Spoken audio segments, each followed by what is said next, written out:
Secretary of War, Pete Hegseth.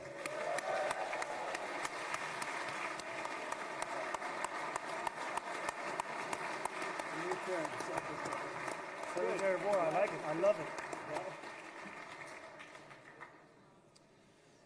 Chairman of the Joint Chiefs of Staff, General Dan Kane.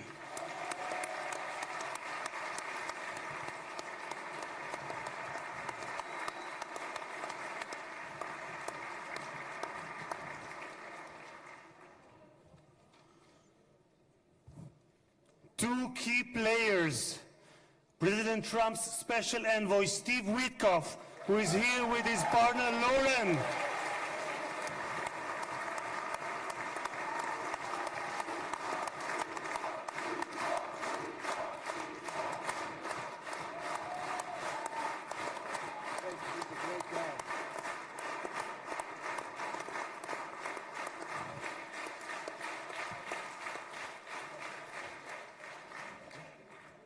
And Jared Kushner, who is here with his wife, Ivanka.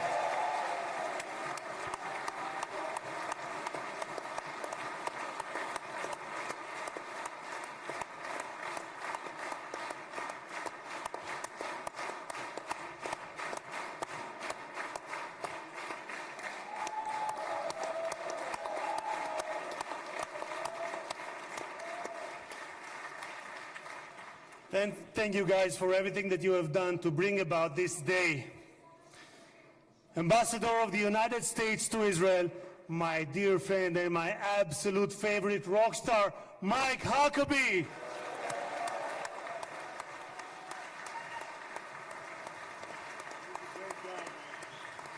we have Janet? I don't see Janet.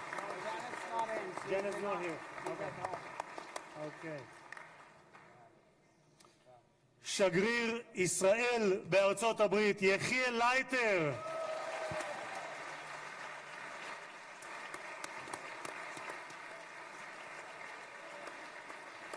תודה. שגרירים וראשי משלחות זרות, ראש עיריית ירושלים, משה ליאון ורעייתו סתווית, סגל א' של המדינה, ראשי גופי הביטחון, אלה שנמצאים איתנו ואלה שבשטח, הרמטכ"ל רב אלוף אייל זמיר, the chief of staff,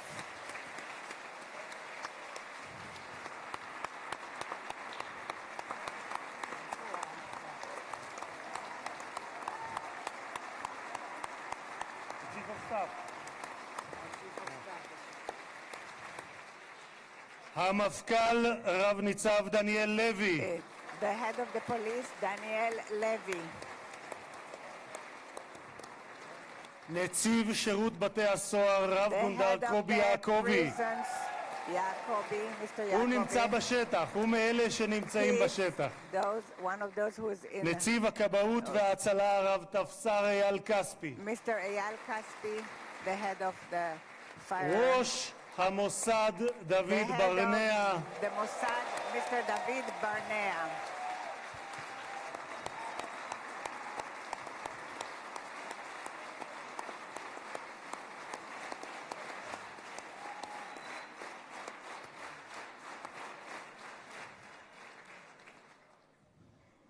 ראש שירות הביטחון הכללי, האלוף במילואים דוד זיני. בהצלחה. General Zini, the head of the General Security. Great success to you.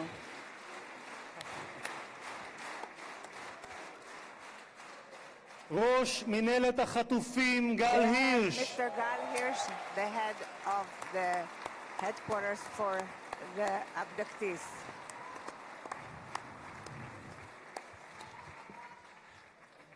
ראשי ערים וראשי Mayors רשויות מקומיות. and the local authorities. מנכ"ל הכנסת שהרים בשלושה ימים ביקור שדרושים לו 3 חודשים לפחות, משה צ'יקו אדרי. In 3 days, which usually takes 3 months, Mr. Itzik Edry, מזכיר הכנסת עורך הדין דן the מרזוק, Secretary of the היועצת Knesset, היועצת המשפטית לכנסת the עורכת הדין Legal שגית אפיק, Counsel of the Knesset, קצין הכנסת ניצב יובל חן, and the head of the Knesset, חברי הנהלת הכנסת, members of the משפחות חטופים, management of the Knesset, משפחות שכולות, families of the bereaved, families of the abductees,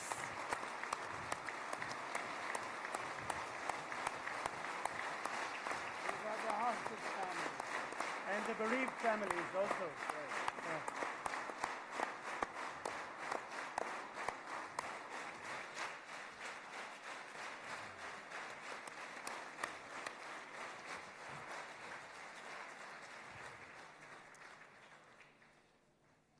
סגל א' של המדינה, מכובדים מהארץ ומהעולם, ואני פותר בזאת את הדוברים הבאים יזכו כל המכובדים.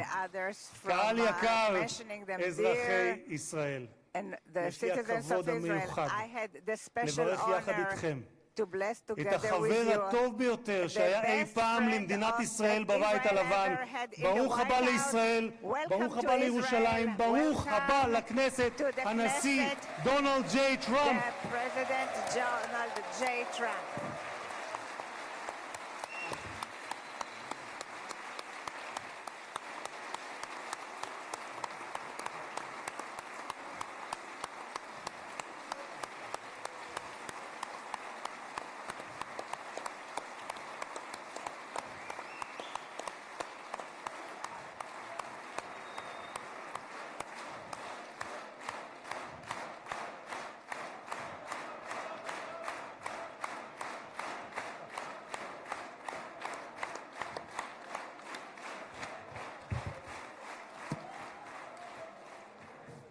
אדוני הנשיא, Mr. President, אני מבקש להודות לך I would like to על thank שהענקת you לכנסת את that הזכות you והכבוד granted the להיות Knesset הפרלמנט the הראשון honor מחוץ לארצות that הברית it is the שאתה first מבקר בו parliament בכהונתך that you הנוכחית. are visiting in your במסורת present היהודית term. נהוג לברך In ברגעים the ייחודיים Jewish שכאלה. tradition, we are ברוך used to שנתן bless מכבודו לבשר you, ודם. the one תודה who לך, gives הנשיא us the טראמפ. honor. Thank you very much, Mr. President, President Trump. כבוד הנשיא, לפני 2000 Honorary שנה President, הוגלינו בכוח הזרוע 2000 מנחלת years אבותינו, ago, we were אבל exiled בכל from התפוצות our בהן homeland. חיינו, But in all the מעולם לא diaspora that שכחנו we את lived by, ירושלים. we never forgot הלב הפועם של Jerusalem. העם היהודי מאז נוסדה The beating כבירתו heart of the לפני Jewish 3,000 שנה, people, ואליה since it's התפללנו שנה אחר for שנה which we אחר שנה. prayed for year after ולפני year. 7 שנים And 7 היית years ago, אתה, it הנשיא was טראמפ, you, President שבשם Trump, ארצות הברית של אמריקה that in the name of הכרת the בריבונות United States הישראלית of על the ירושלים. United States, you recognized Jerusalem as the אתה מימשת הבטחה שנשיאים רבים לפניך הבטיחו, אבל רק אתה קיימת. העברת את השגרירות האמריקאית לירושלים השלמה והמאוחדת. תודה לך, הנשיא טראמפ. Thank you very much, President Trump. Thank you very much, President Trump.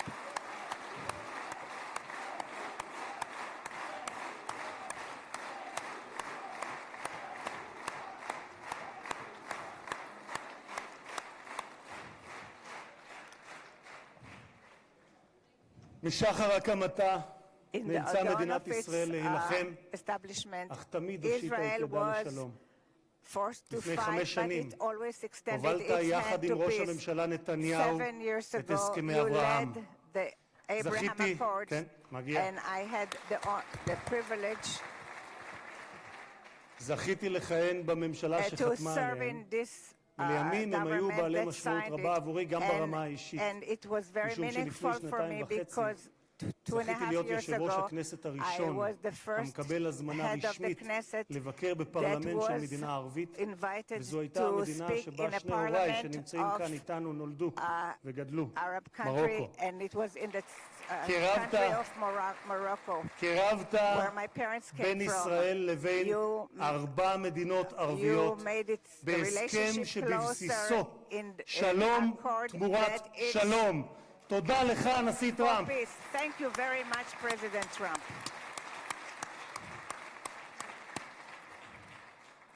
הרבה לפני כהונתך הראשונה, Many years כבר before your first term, ב-2011, already in זיהית את 2011, הסכנה שבאיראן you גרעינית identified the וכתבת, danger of ואני אומר זאת בשפת המקור nuclear ברשותכם, Iran's quest of nuclear weapons is a major threat to our nation's national security interests. We can't allow Iran to go nuclear. איום על ארצות הברית משמעו איום על העולם החופשי כולו.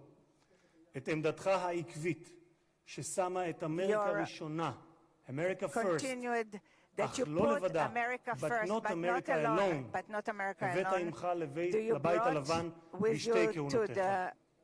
לפני 4 חודשים, לאחר שראש הממשלה נתניהו פתח במבצע עם כלביא, הורית על המבצע פטיש חצות, Midnight Hammer, פעולה אמיצה, שלא הייתה כמותה עד שאתה הגעת.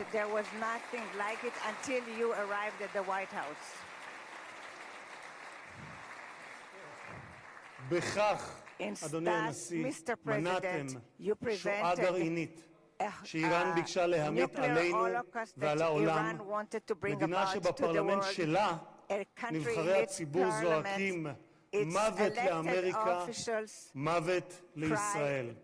והיום אנו יכולים לומר למשטר האייתולות באיראן, לא יהיה נשק גרעיני. תודה לך, הנשיא טראמפ. Thank you, President Trump.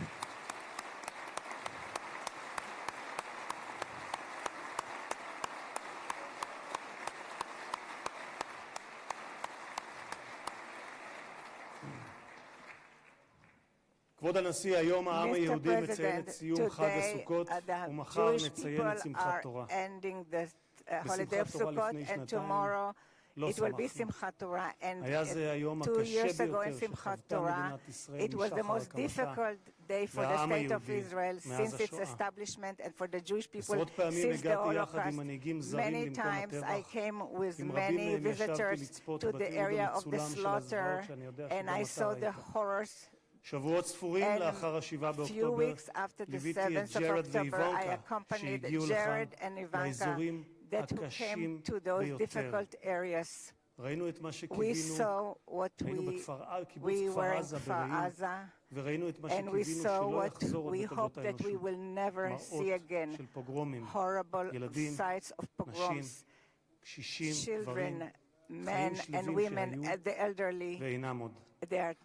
השטן לא רק רצח, טבח, אנס ושרף רבים מאחינו ואחיותינו, הוא גם חשף אותם, מתים וחיים.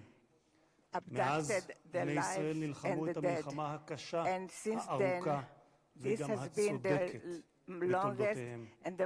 הפצע הזה של אחינו החטופים בשבי נותר פתוח ושותת דם מאז 7 באוקטובר, כאשר כל עם ישראל כאב את כאב החטופים ובני משפחותיהם, התלויים בין תקווה לייאוש, בין חיים למוות, עד הבוקר הזה.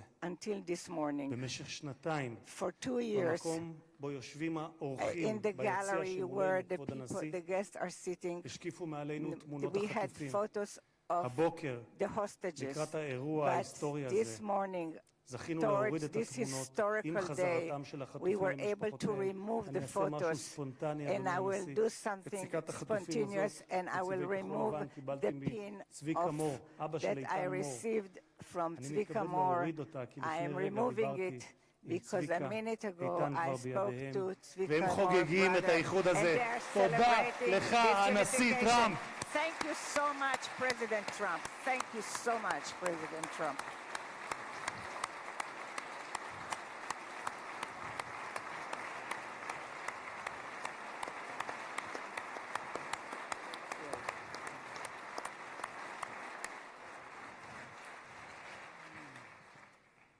Mr. President, you stand before the people of Israel not as another American president, but as a giant of Jewish history, one for whom we must look back 2.5 millennia into the mists of time to find a parallel, Cyrus the Great. You, President Donald J. Trump, are a colossus who will be enshrined in the pantheon of history. Thousands of years from now, Mr. President, the Jewish people will remember you. We are a nation that remembers. Far from being a local struggle, What we are witnessing is a global struggle, a global battle between the forces of extremism, radicalism, and fundamentalism, and those of freedom, liberty, and democracy. What the world needs now is not appeasers who feed the crocodile in the hope that they will be eaten last, like the kind we have seen recently at the UN General Assembly. And by the way, President Trump, your team has checked the teleprompter. It is working beautifully. What the world needs now are more leaders who are brave, resolute, strong, and bold. The world needs more Trumps.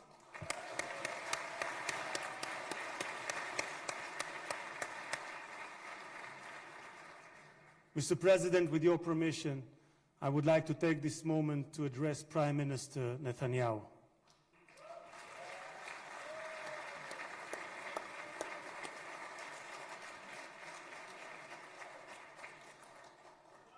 ראש הממשלה, תודה. ראש הממשלה, עמדת בכל שנות כהונתך, אבל בפרט בשנתיים האחרונות, מול לחצים אדירים.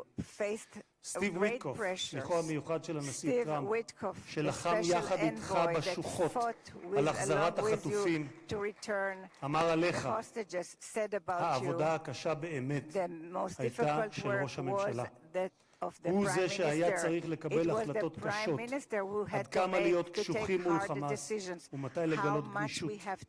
היו רגעים שחשבתי, כך אומר וויטקוף, שעליכם להתגמש יותר, אבל האמת היא שכעת, במבט לאחור, אני חושב שלא היינו מגיעים לנקודה הזו אם ראש הממשלה נתניהו לא היה פועל כפי שפעל.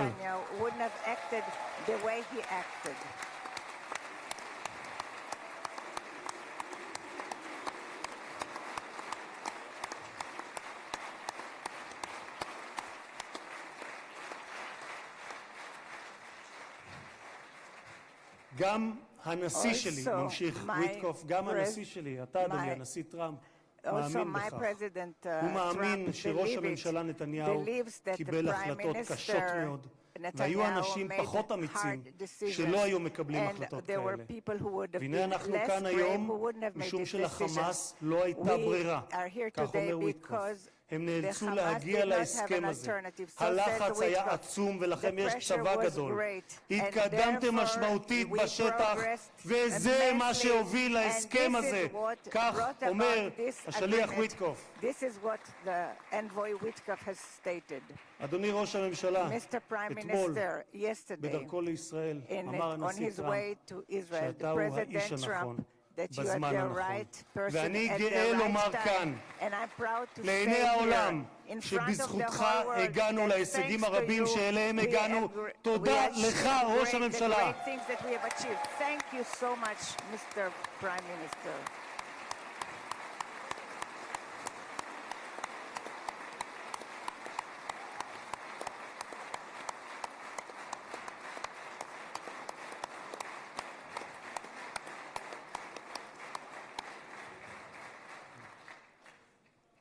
ביום הזה נודה מלב האומה וממעמקי הנפש הלאומית לחיילי צה"ל האמיצים,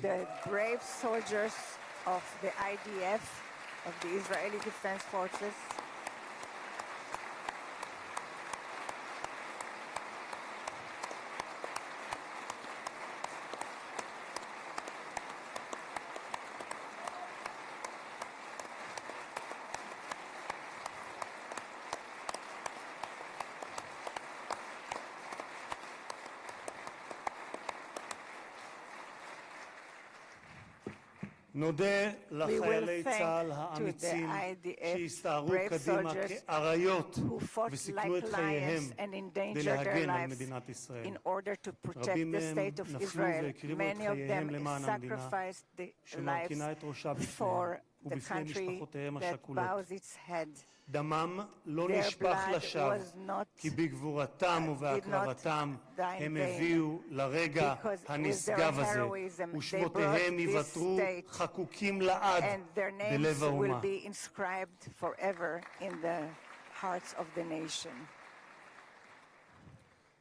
President Trump, you are the president of peace. There was not a single person on this planet who did more than you to advance peace. No one even came close.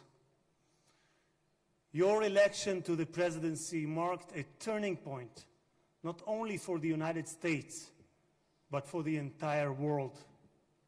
Through your strength of character and unwavering resolve, you brought an end to bloody conflicts in no fewer than 8 regions across the globe.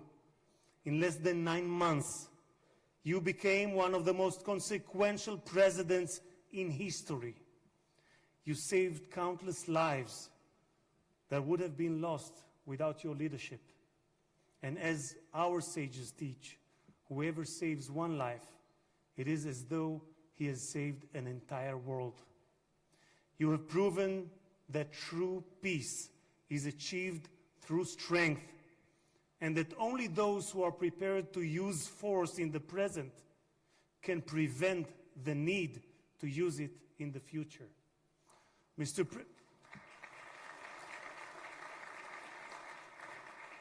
President, you, more than any other individual, are deserving of the highest recognition for your efforts in promoting peace. Therefore, I hereby announce that together with our good friend, Speaker of the House, Mike Johnson, we will rally speakers and presidents of parliaments from around the world to submit your candidacy for the Nobel Prize, Peace Prize next year.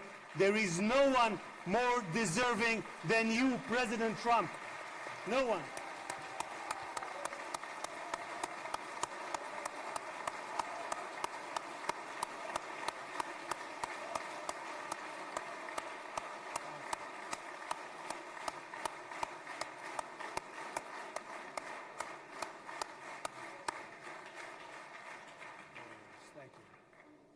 אדוני הנשיא, אנחנו ניצבים בפני ההיסטוריה ברגע נשגב שיחקק לדורות. זה יום מאוד מרגש לאזרחי ישראל, יום שכולנו ייחלנו לו.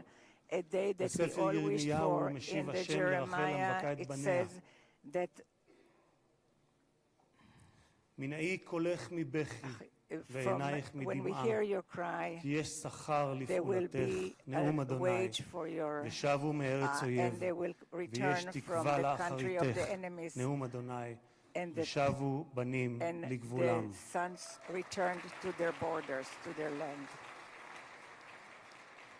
אני מבקש לאחל מכל ליבי החלמה מהירה ושלמה לפצועים ולחטופים השבים. כמה טוב שבאתם הביתה. How happy we are and how good it is that you are back home. הנשיא טראמפ, מי ייתן והעושה שלום במרומיו יברך אותך, נשיא השלום, את ארצך ואזרחיה, את משפחתך וכל היקרים לך, ויעשה שלום עלינו ועליכם. May God bless you, President Trump. May God bless the United States of America. And may God bless the state of Israel. תודה רבה וחג שמח.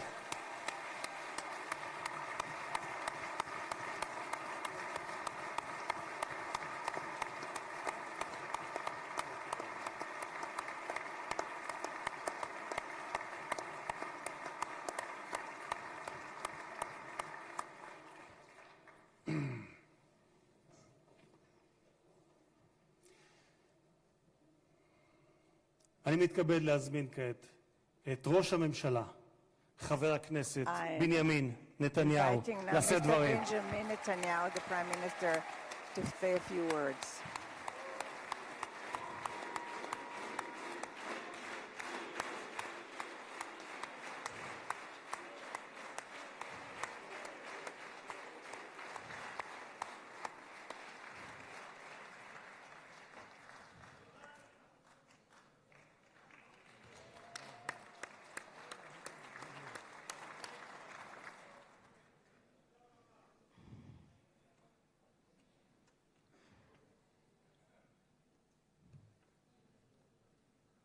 מכובדי הנשיא הרצוג ורעייתו מיכל, President Herzog and his wife Michal, מכובדיי הרבים, and the great honorary guests, ובראשם and headed by ידידנו הגדול, our great friend, נשיא ארצות the הברית, President of the United הנשיא States, דונלד ג'יי President טראמפ.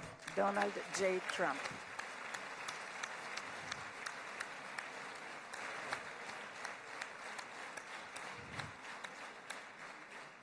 ברוך בואך Welcome לירושלים to בירתנו Jerusalem, הנצחית. our eternal capital. ברוך בואך Welcome לישראל to Israel ביום המרגש הזה, in this moving day, exciting שיחקק day בתולדות עמנו. that will be inscribed in the history וגם of אתה, the הנשיא, annals of Israel, and you too, Mr. תחקק President, בתולדות עמנו, will be inscribed in כבר the נחקקת history of בתולדות our nation, האנושות. and you are already inscribed אבל אנחנו, in the כפי history שנאמר, of the world.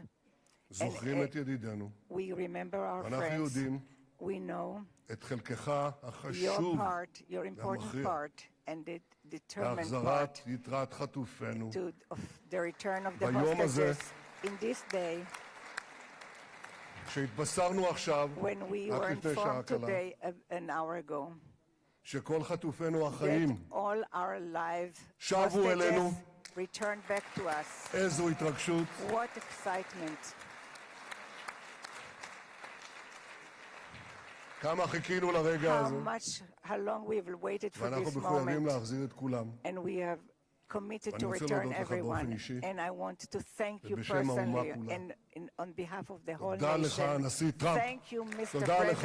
President Trump. Thank you, Mr. President.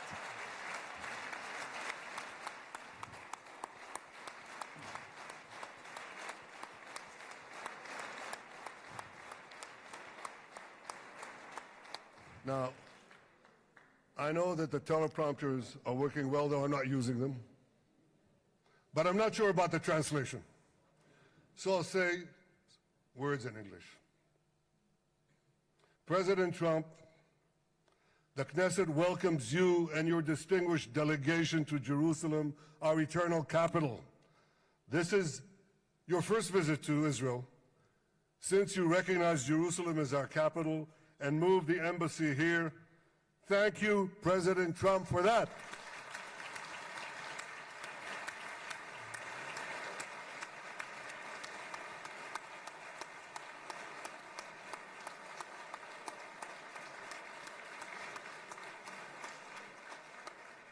There are many other reasons to thank you since your last visit here. Thank you for recognizing Israeli sovereignty over the Golan Heights.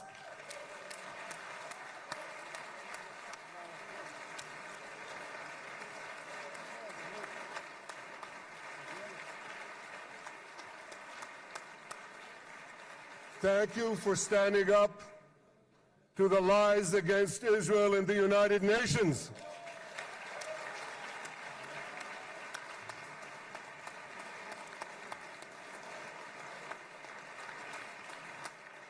Thank you for recognizing in your 2020 peace plan our rights in Judea and Samaria, the ancestral homeland of the Jewish people.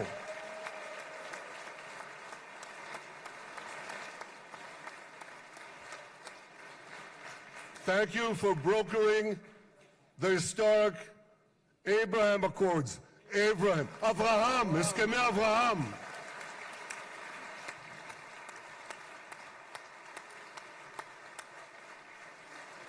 Thank you for withdrawing from the disastrous Iran nuclear deal.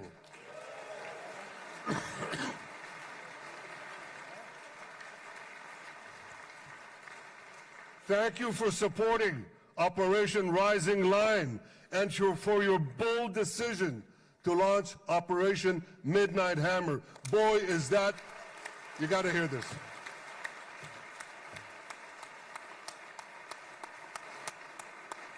This is the most fitting name ever named for a military operation because a little after midnight, you really hammered them.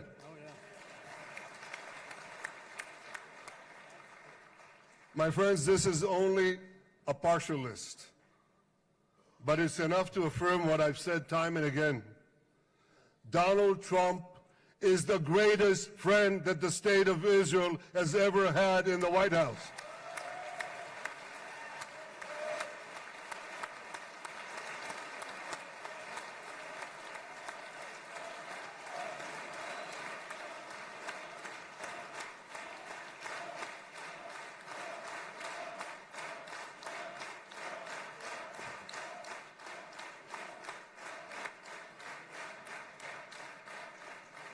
No American president has ever done more for Israel.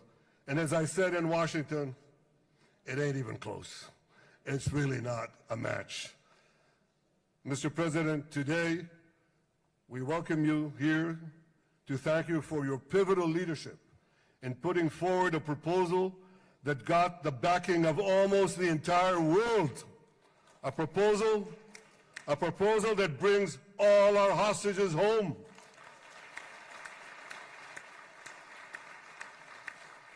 A proposal that ends the war by achieving all our objectives.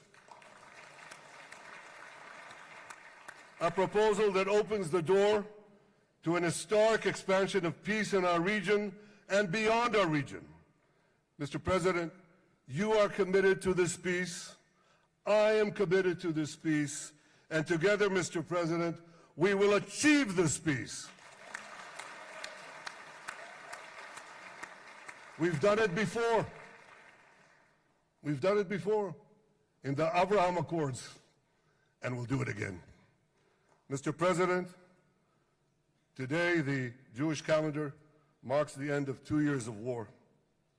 That war began on October 7th, on the Jewish festival of Simchat Torah. You always tell me, and you tell the world, remember October 7th. Mr. President, we remember. We remember the thousands of Hamas terrorists who stormed into our towns and kibbutzim. We remember the 1,200 people Hamas savagely slaughtered in cold blood, including dozens and dozens of Americans. We remember entire families burnt alive as they embraced each other. We remember the beautiful young Israelis brutally gunned down at the Nova Music Festival.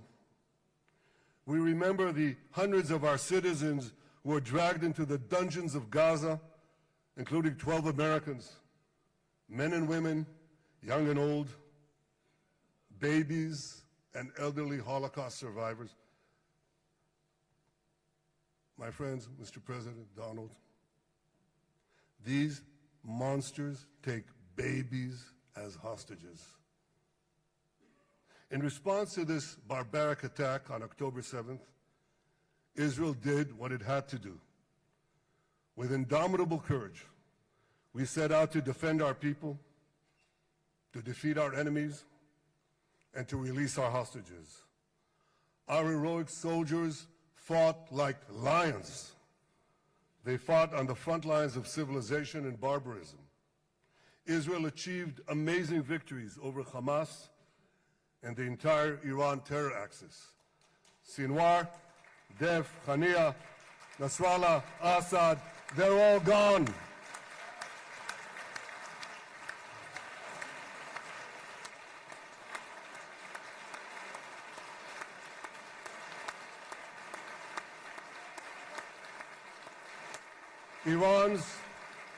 Iran's nuclear weapons and ballistic missile program, with your enormous help, Mr. President, rolled back.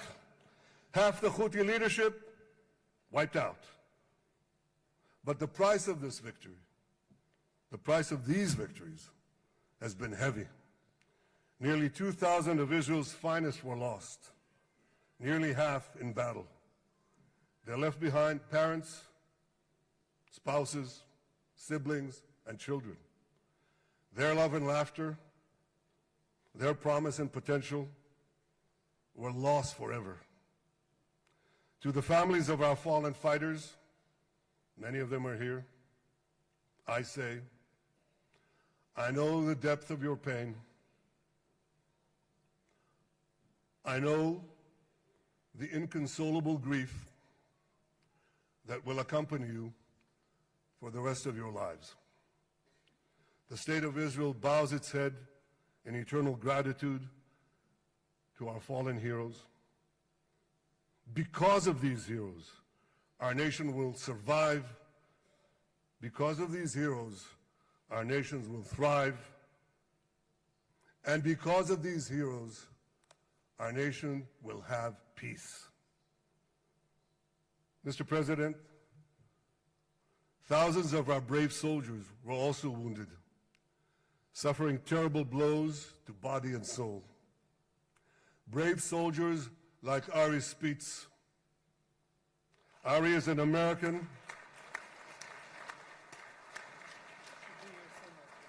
Ari is an American Israeli who was injured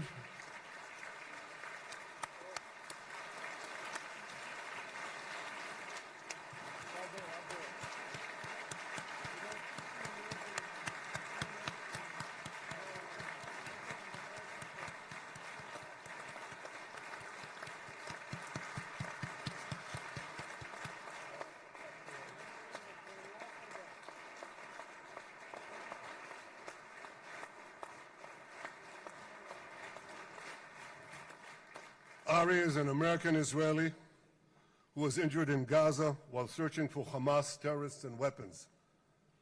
2 of Ari's comrades were killed in this action, and 10 were injured. Ari was presumed dead, but made a miraculous recovery despite losing 3 limbs. Ari, stand up for a minute alone. Stand up. There you go. There. Ari, you are the spirit of Joshua. You are the spirit of David. You are the spirit of the Maccabees. You are the spirit of Israel. I salute you. We all salute you.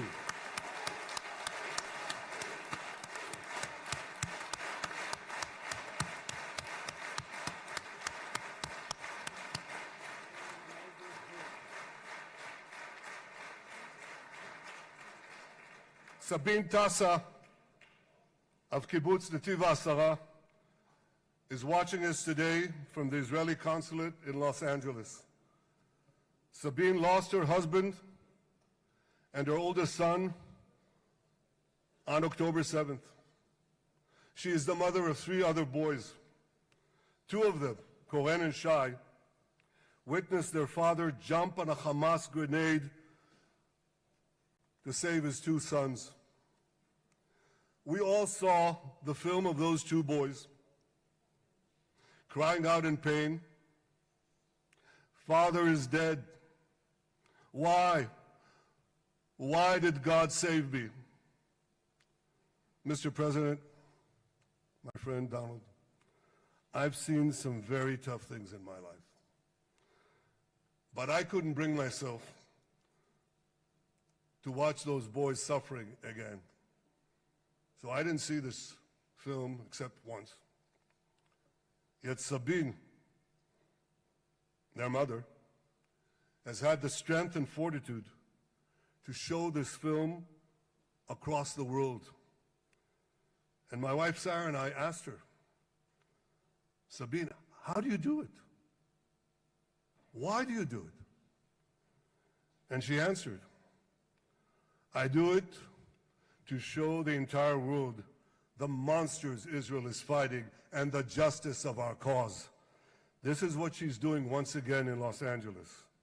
Sabine, you can hear me now, so I want to tell you on behalf of all of us, you embody the spirit of our biblical heroines, Deborah, Ruth, and Esther. You too are the spirit of Israel, and we all salute you.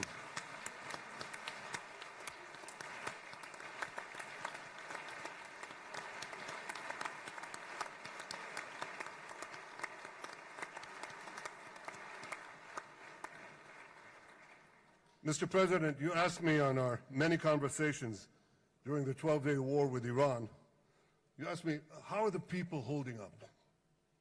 And I said to you, our people are strong. Israelis are a nation of lions with unlimited resolve to defend our country and secure our future. The people give strength to our soldiers, and the people give strength to me and to my colleagues. The Jewish people have risen from the ashes time and again, but when we formed the State of Israel and the Army of Israel, we pledged never again would be defenseless against our enemies. And that resolute strength not only assures our survival, it assures our future, it assures peace. We have paid a high price for this war, but our enemies now understand just how powerful and just how determined Israel is. They understand that attacking Israel on October 7th was a catastrophic mistake. They understand that Israel is strong and that Israel is here to stay. And this, Mr. President, is the indispensable foundation of peace. Peace through strength. Ladies and gentlemen, this is a momentous day, a day of great joy as the remaining hostages come home. My wife Sarah and I have met with the hostage families many times. There were no words to describe their agony, only tears of bottomless sorrow and unimaginable pain. At the beginning of the war, I promised to bring all the hostages home. Today, with the indispensable help, the determined and focused help, the unremitting help of President Trump and his team, and with the incredible sacrifice and courage of the soldiers of Israel, we are fulfilling that promise.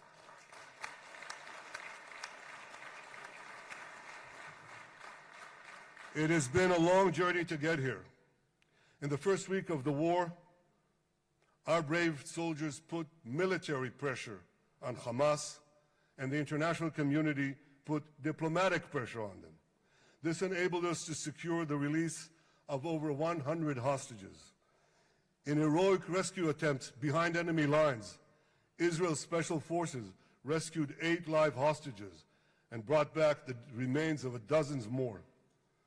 But as time went on, we all know what happened. The diplomatic pressure was turned on its head. More and more governments bought into Hamas's false propaganda.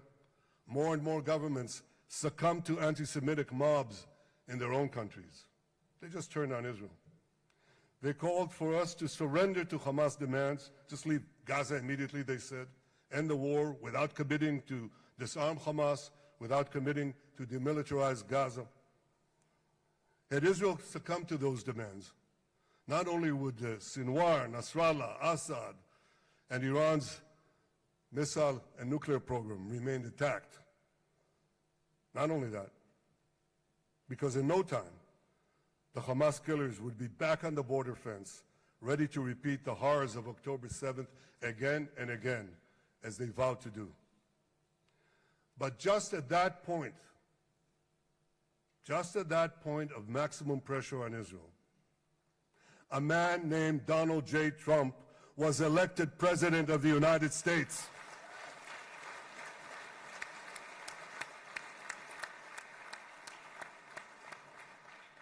And ladies and gentlemen, overnight,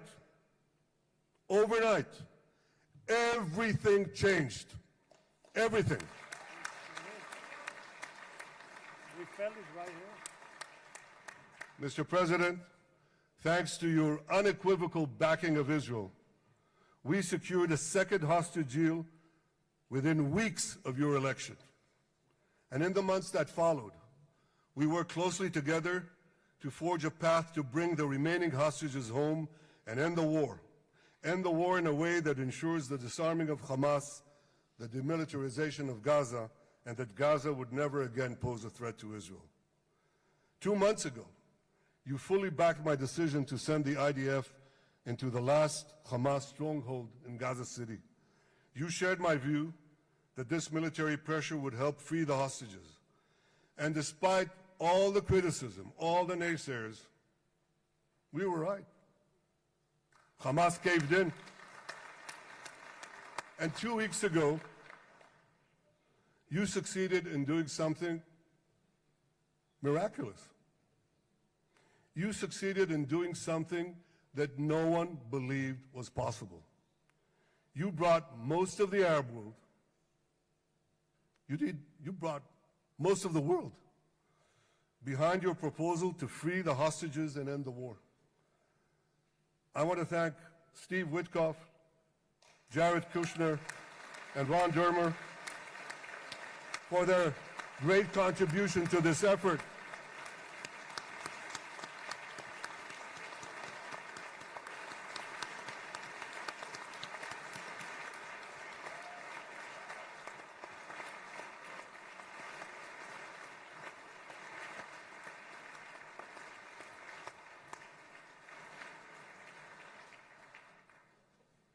And I want to thank our negotiating team. I believe that the close cooperation between the two of us, between our two nations, combining Israel's military pressure and President Trump's unmatched global leadership. I have to tell you, I've seen a lot of American presidents. I've seen them all in the time that I've been here, and I've been here quite a lot of time. I've never seen anyone move the world so quickly, so decisively, so resolutely as our friend President Donald J. Trump.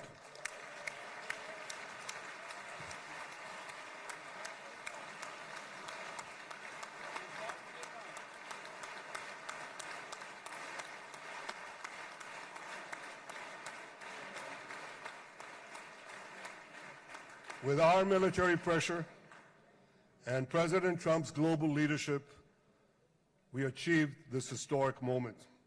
It's a moment of indescribable joy as our nation embraces our sons who are coming home. Mr. President, this week, Jews around the world are going to read the book of Ecclesiastes, Kohelet, in the Bible. The Bible has many miraculous moments. One of them was your decision to bomb Fordo. I think it was a pivot of history because it wasn't meant only to bomb Fordo. That action and your previous action of taking out Qasem Soleimani, the architect of death, I think that changed the balance of power in the world. You brought America back again to the driver's seat.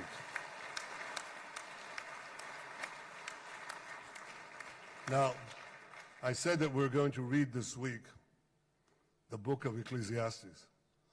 It's not a book of action. It's a book of meditations, of thought, a perspective on life and on death. And in this book, we read the immortal words of King Solomon. To everything there is a season, and a time for every matter under heaven. Et milchama ve'et shalom. A time for peace and a time for war. The last 2 years have been a time of war. The coming years will hopefully be a time for peace.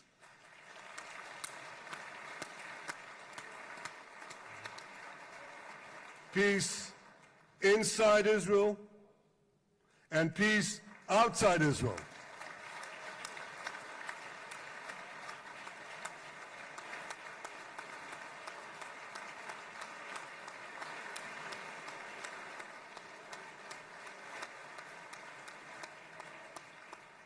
I look forward to continuing marching with you on the path we paved together with the Abraham Accords.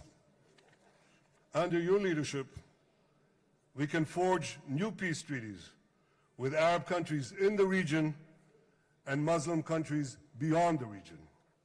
Abraham's children will work together to build a better future, a future that will unite civilization against barbarism, light against darkness, and hope against despair. And my friends, I believe that with President Trump's leadership, this will happen a lot faster than people think.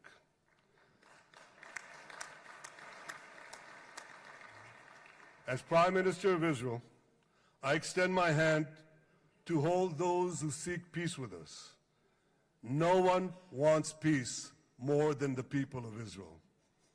Israel will always remain vigilant in defending itself, and Israel will always remain full of hope. Hope is our national anthem. Hope is our creed. Hope is our strength. It is time, my friends, to realize that hope and expand the circle of peace. Mr. President, thank you for all you have done for us. I have submitted your nomination to be the first non-Israeli recipient of the Israel Prize, Israel's highest award. As to that other prize, just a question of time, you'll get it. But I want you to get the Israel Prize, our highest award, to our greatest friend.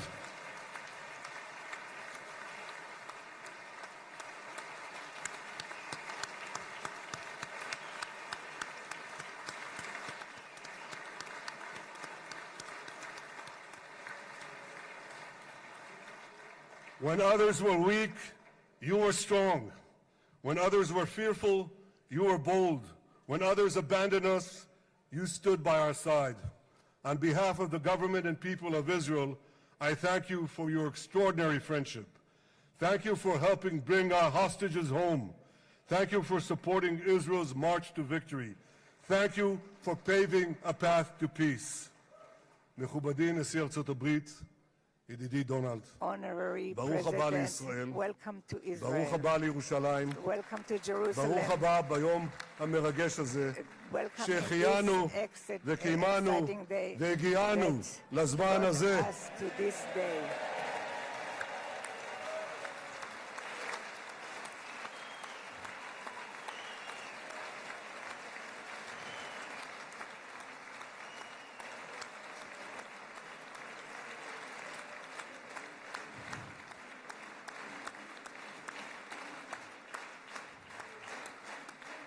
May God bless you and your family, Mr. President.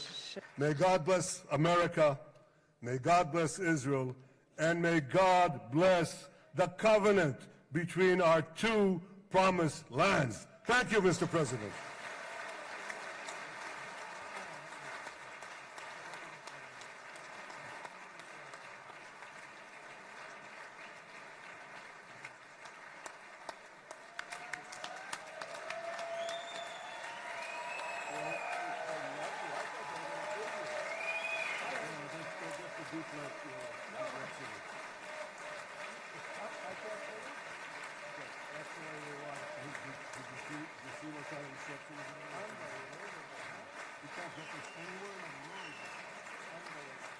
But you'll get it in the room. Thank you.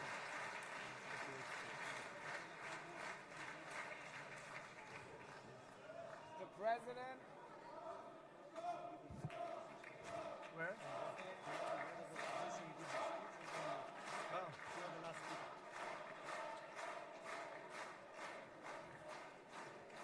Come on up, opposition. Come on, opposition. Yeah, okay.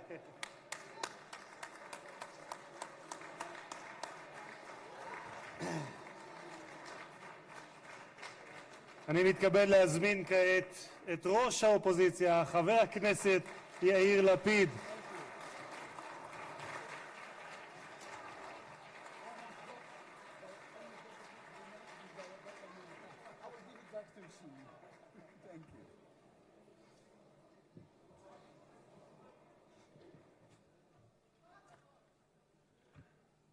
Mr. Speaker, members of Knesset, ministers, President Herzog, Prime Minister Netanyahu, distinguished guests, Your Excellency, President Trump. For 2 years, we waited for this moment. 2 years of sleepless nights, 2 years without air in our lungs. Our eyes are filled with tears today, our hearts are filled with gratitude, our children are coming home.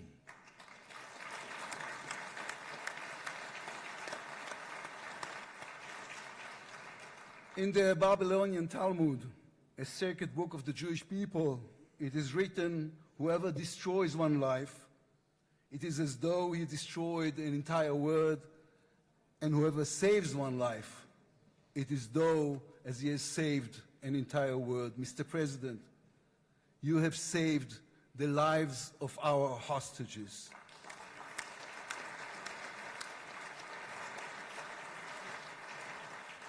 But you saved so much more. You have saved the souls of the bereaved whose loved ones now will be brought home for burial. You have saved thousands of soldiers who will now not fall in battle. And you have saved millions from the horrors of war. You have saved more than one life, and each life is an entire world. This is a historic moment, and a reminder that history is shaped by people. It is shaped by those who know the past, but have the vision to change the future. When you were elected, you declared that you would be the president of peace. You have kept your word. The fact that you were not awarded the Nobel Peace Prize is a grave mistake by the committee. But they will have no choice, Mr. President. They will have to award it to you next year.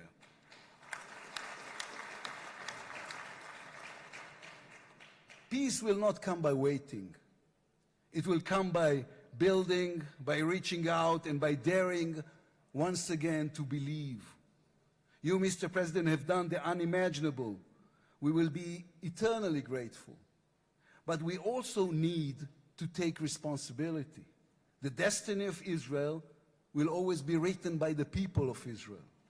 We must now prove ourselves worthy of what has been achieved. From its founding, Israel has said to the world that our strength, our power, rest upon our values. Israel is the strongest country in the Middle East because we are the only democracy in the Middle East. Because we believe in the principles laid in our Declaration of Independence, which says Israel will ensure complete equality of social and political rights to all its inhabitants, irrespective of religion, race, or sex. It will guarantee freedom of religion, conscience, language, education, and culture. It will safeguard the holy places for all religions. Those are our values. That is who we are as people, as a country. Our neighbors must understand one more thing about us. We are not going anywhere. The Middle East is our home. We are here to stay. Our story did not end in the Bible. It began there. It continues in our laboratories and universities, in our innovation hubs. Hamas, Hezbollah, Iran, and the Houthis, they all read the wrong intelligence reports. The real intelligence report on Israel's intentions is found in the book of Genesis. And I will give you and your descendants after you the land of Canaan for an everlasting possession. We call upon the nations of the Islamic world, on all our neighbors, Saudi Arabia, Syria, others. We are here to stay. We can do great things together. Come and talk to us. Mr. President, you are the one who can make it happen, as you did with the historic Abraham Accords. Then too, no one believed it was possible.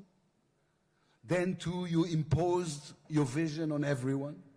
While others spoke of difficulties, you created opportunity. You can be the one to bring the next wave of peace. The people of Israel support this. They want this. We are ready. And you can later today in Egypt with your unbelievably talented team, my friends Steve Witkoff, Jared Kushner, Marco Rubio, Pete Hegseth, forge a regional alliance that will change not only the Middle East but the entire world. After 2 years of war, the peoples of this region should look around and ask themselves, whose situation is better? Those who chose the path of peace or those who chose the path of war? Those who invested in their people, in the education of their children, in science and education and technology, or those who invested in hate and in violence? From here I say to all those who demonstrated against Israel these past 2 years, on the streets of London and Rome, in Paris and in Columbia University. I do not represent the government. As you know, I am the leader of the opposition. And I tell you, then, you were deceived. You were deceived. Propaganda experts, funded by terror money, manipulated you. Now that the war has stopped, you have time and a chance to go and learn the facts. The truth is, there was no genocide, no intentional starvation.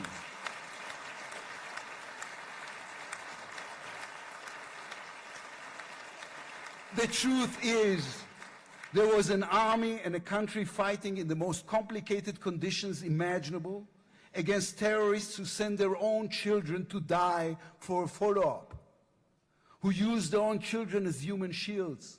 The truth is that a democratic state was attacked by a fanatical terrorist organization. 1,200 people were killed in one day, women were raped, babies were burned alive.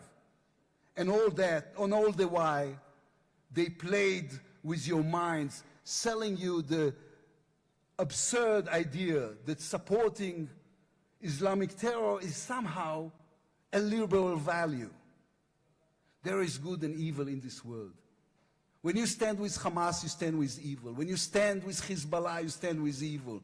When you stand with the Iranian regime, you stand with evil. When you stand with Israel, you stand on the side of justice.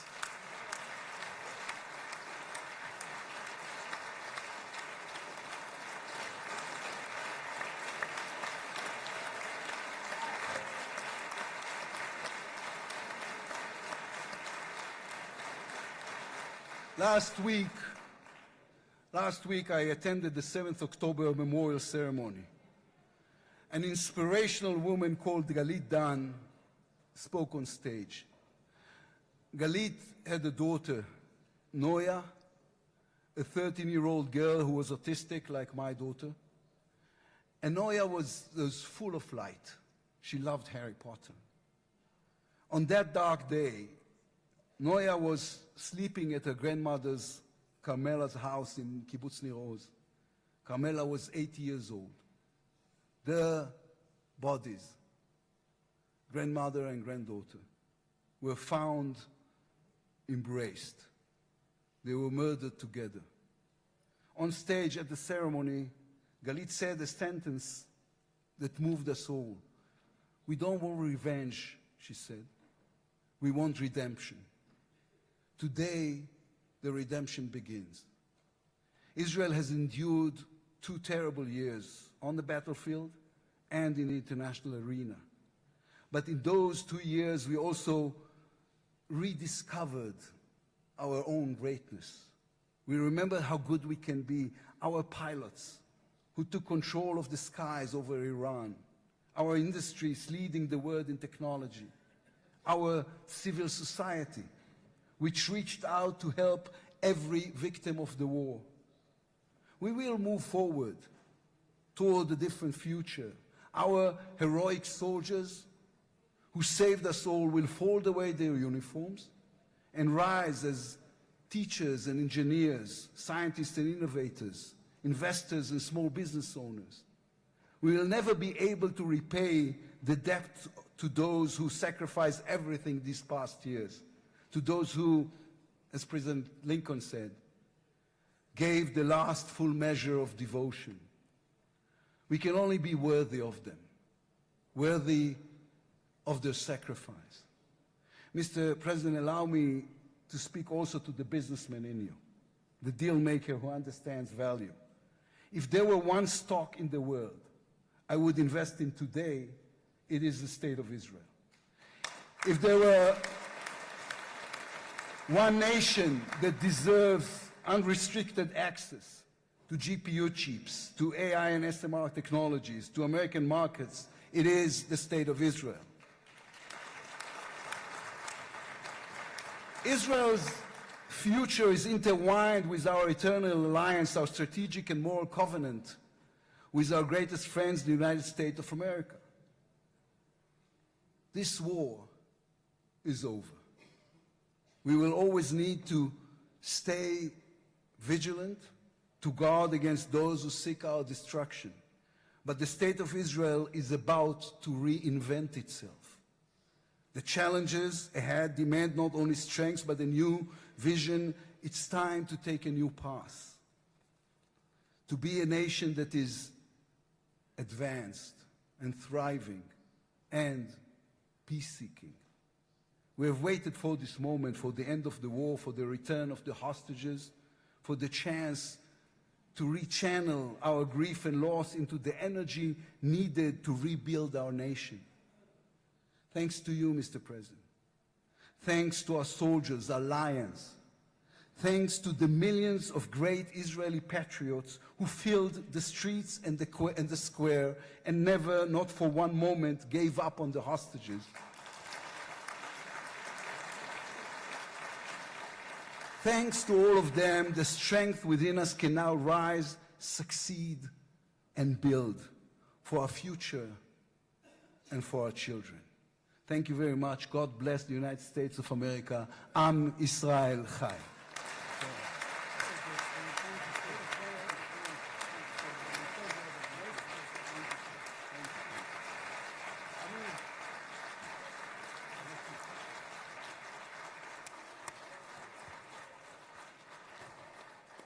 אני מודה לראש האופוזיציה. I would like to thank the head of the opposition. Members of the Knesset. It is now my distinct honor to invite the President of the United States of America, His Excellency Donald J. Trump, to address the Knesset.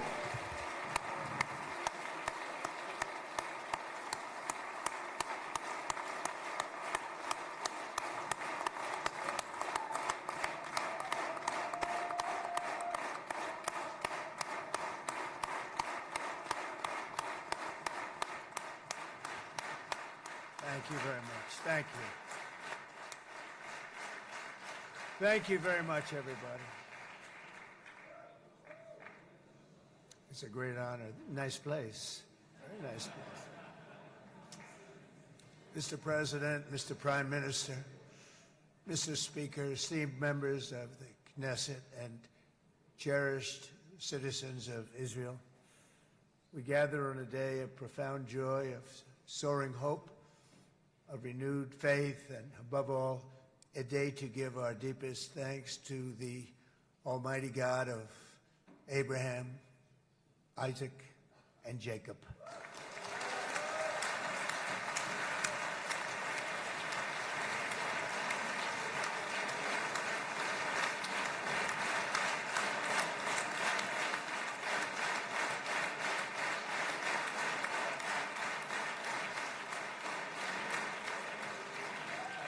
After 2 harrowing years in darkness and captivity, 20 courageous hostages are returning to the glorious embrace of their families, and it is glorious.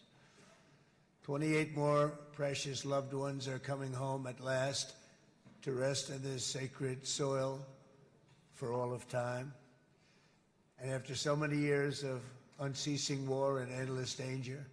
Today, the skies are calm, the guns are silent, the sirens are still, and the sun rises on a holy land that is finally at peace, a land and a region that will live, God willing, in peace for all eternity.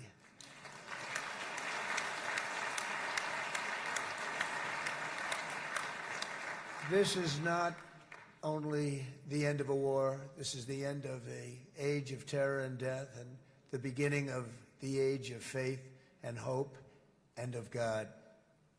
It's the start of a grand concord and lasting harmony for Israel and all the nations of what will soon be a truly magnificent region. I believe that so strongly. This is the historic dawn of a new Middle East. I want to express my gratitude to a man of exceptional courage and patriotism whose partnership did so much to make this momentous day possible. You know who I'm talking about. There's only one, Prime Minister Benjamin Netanyahu. Bibi, please stand up.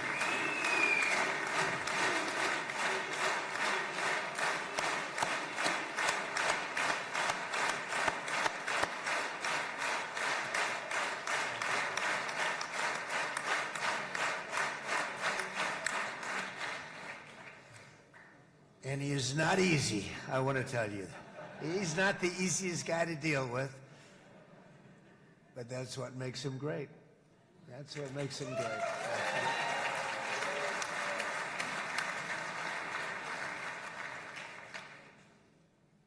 Thank you very much, baby. Great job.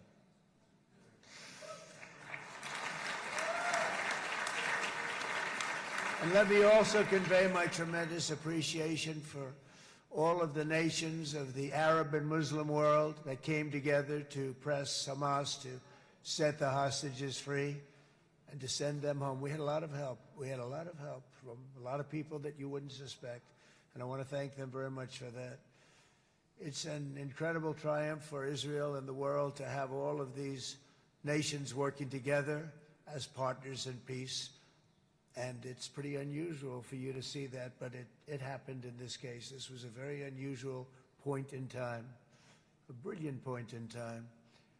Generations from now, this will be remembered as the moment that everything began to change, and change very much for the better. Like the USA right now, it will be the golden age of Israel and the golden age of the Middle East. It's going to work together. I'd like to thank several great American patriots for their invaluable help in getting something done that almost everyone thought was absolutely impossible. We were wasting our time. So many people said, you're just wasting your time. But we weren't, because we had talented people working with us, and we had people that loved your country, and frankly, people that loved the region. They loved the Middle East. I want to thank my friend Steve Witkoff.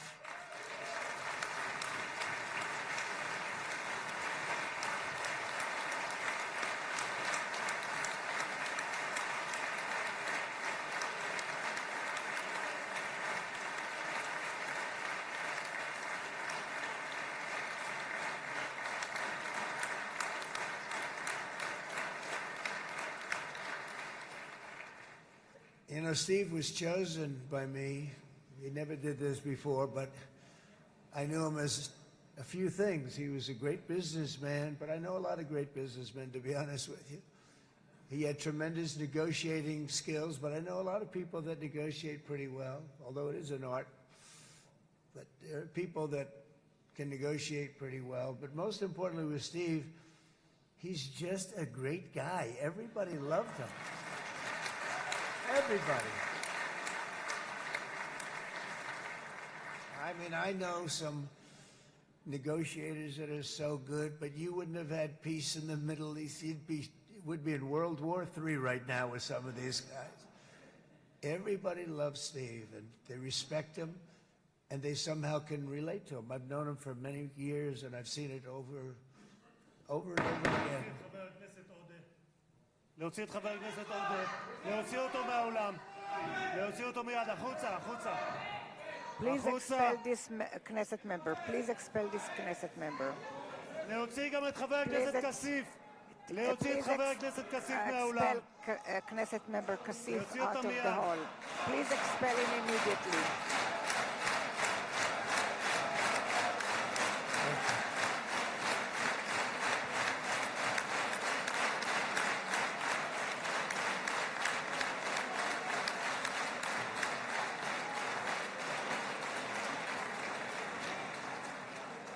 Sorry for that, Mr. President. I'm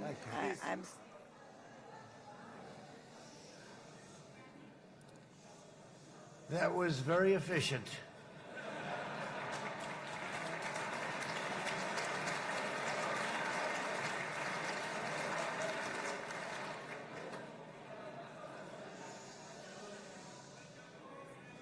So back to Steve. He's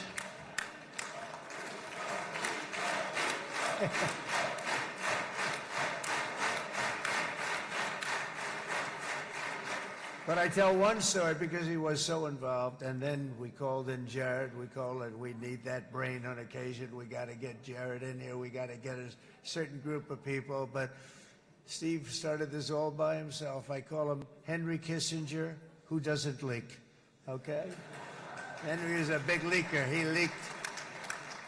Steve doesn't leak. Steve just wants to get the job done. He wants to do what's right. But I'll give you just a quick story because, as you know, he's working on the war with Russia and Ukraine, a war that would have never happened if I were president. A shame. 7,000 young soldiers a week are being killed. More than that this last week.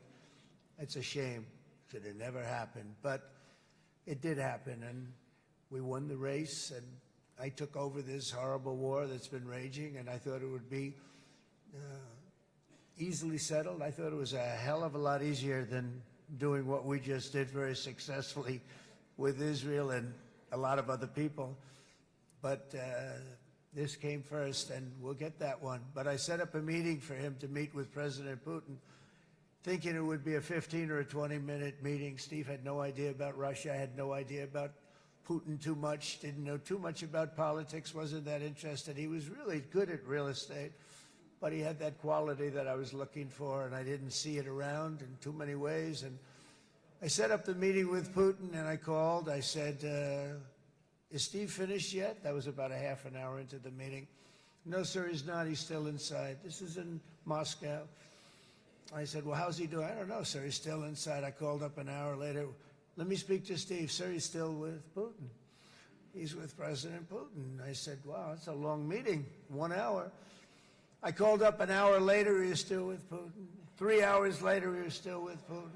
4 hours later, he started to get the word that he was going to be coming out soon. And in 5 hours, he came out. I said, what the hell were you talking about for 5 hours? And he says, just a lot of interesting things. We're talking about a lot of interesting things, including what he went in there for, but you can't talk about it for 5. You can talk about it for a certain period of time, and you know what you're getting.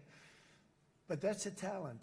That's a talent, where you can do that. Most people I'd send in, number one, they wouldn't be accepted. Number two, if they were, the meeting would last 5 minutes, and that's what happens with Steve. Everybody loves him. They love him on this side. They love him on the other side. And he really is. He's a great negotiator because he's a great guy. So thank you very much, Steve, very much.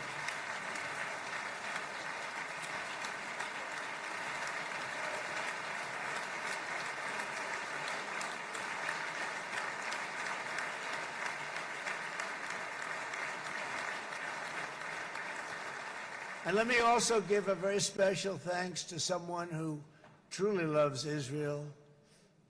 In fact, loves it so much that my daughter converted. My daughter converted. I didn't know this was going to happen. And Ivanka's here.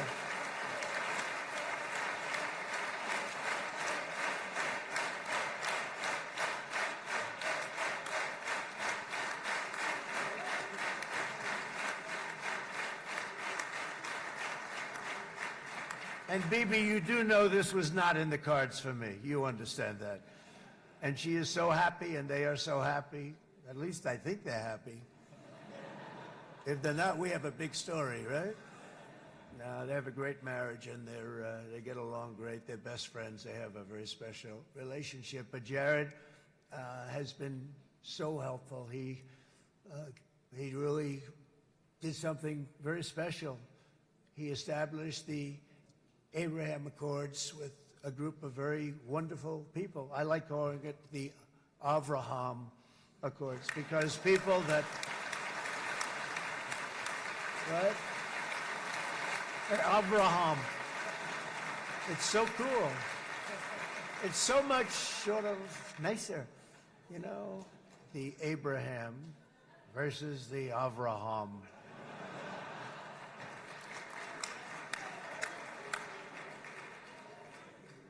I just don't want to sound too sanctimonious when I do it, so, you know, I sort of split it up. This way we keep everybody happy. But we have some very great talent, and they have no excuses for anything that's taken place, because we had some unbelievably good people working on this. And then you're going to add a man named Marco Rubio, who is also here. That's right.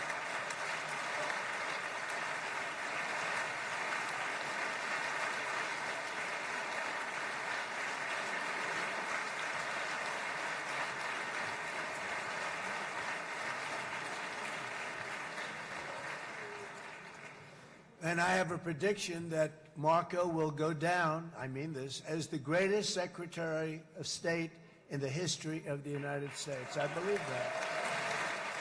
I believe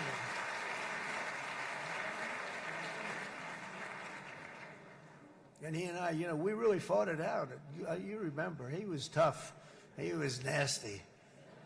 Who the hell thought this was going to happen, Marco, right?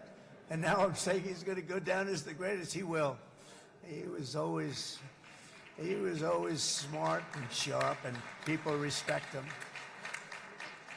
And then we have somebody who's young, but an unbelievable leader. I saw it a long time ago, and he's turned out to be even better than we thought. Right, Susie? I think even better. And that's Pete Hegseth, who is our Secretary of War, formerly Secretary of Defense.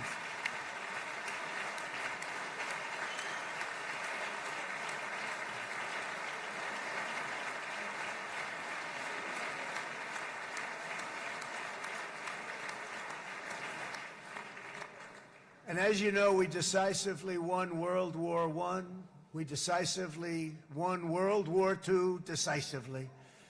And everything in between and everything before it, we won everything. And then they had the brilliant idea of changing the name from war, you know, it was war, to defense. And with that went a certain thinking. And we fought in a very politically correct way after that. We always had the strongest military, and now we have a stronger military than we've ever had before. Because of my first term, I've totally rebuilt the military, every aspect of it. But we have, if you think, we settled 8 wars in 8 months. I'm now including this one, by the way, if that's okay. They may say, well, that was quick. Because yesterday I was saying 7, but now I can say 8. The hostages are back. The hostages are back.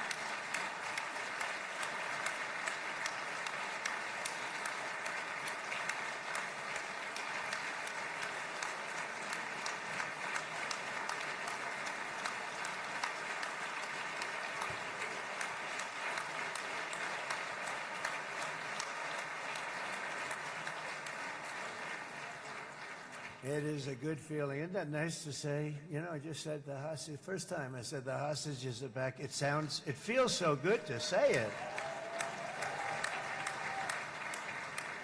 But when you settle 8 wars in 8 months, that means you don't like war. Everyone thought I was going to be brutal. In fact, I remember Hillary Clinton during a debate, she said, look at him, he's going to go to war with everybody. And actually, she said, he's got a personality that's all about war. No, my personality actually is all about stopping wars, and it seems to work. It seems to work. But it also means this name change and our attitude that we're not going to go into a war, but if we do, we're going to win that war like nobody has ever won a war before. We will not be politically correct, but we're not going to be there. And I think, you know, as you mentioned, Bibi, before, peace through strength, and that's what it's all about.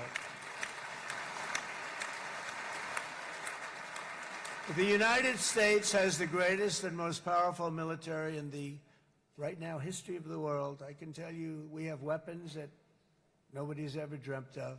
I only hope we never have to use them. I rebuilt the military. I was proud to do it, but some of the things I hated to do.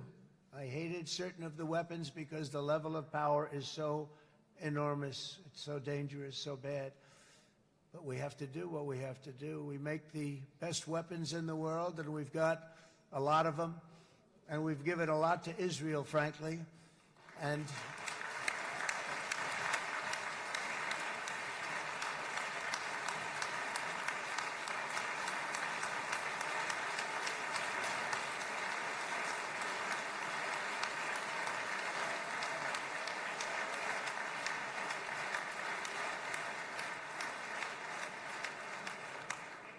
I mean, Bibi would call me so many times, can you get me this weapon, that weapon, that weapon? Some of them I never heard of, Bibi, and I made them. But we'd get them here, wouldn't we? And they are the best. They are the best. But you used them well. It also takes people that know how to use them. And you obviously used them very well. But so many that Israel became strong and powerful, which ultimately led to peace. That's what led to peace. So as we celebrate today, let us remember how this nightmare of depravity and death all began. 2 years ago, on the eve of the Simchat Torah holiday, thousands of innocent Israeli civilians were attacked by terrorists, and one of the most evil and heinous desecrations of innocent life the world has ever seen, the worst slaughter of Jews since the Holocaust. The cruelty of October 7th struck to the core of humanity itself. Nobody could believe what they were witnessing. The United States of America grieved alongside you, and we mourned for our own citizens who were so viciously taken that day. And to all the families whose lives were forever changed by the atrocities of that day, and all of the people of Israel, please know that America joins you in those two everlasting vows: never forget and never again.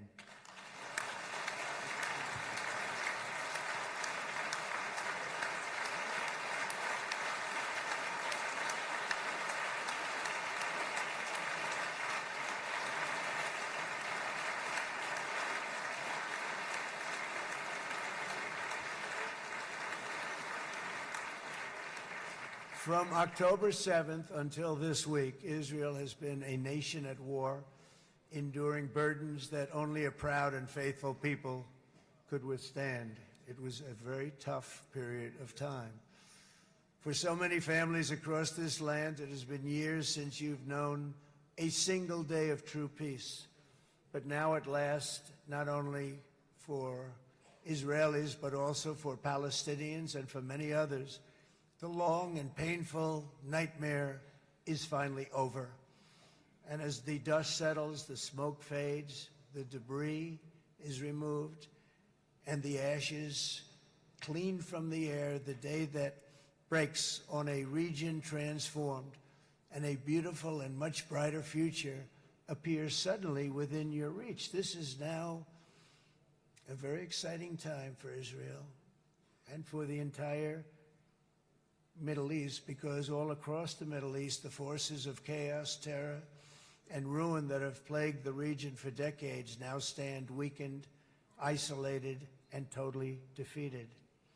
A new coalition of proud and responsible nations is emerging, and because of us, the enemies of all civilization are in retreat. Thanks to the bravery and incredible skill of the Israeli Defense Forces in Operation Rising Lion,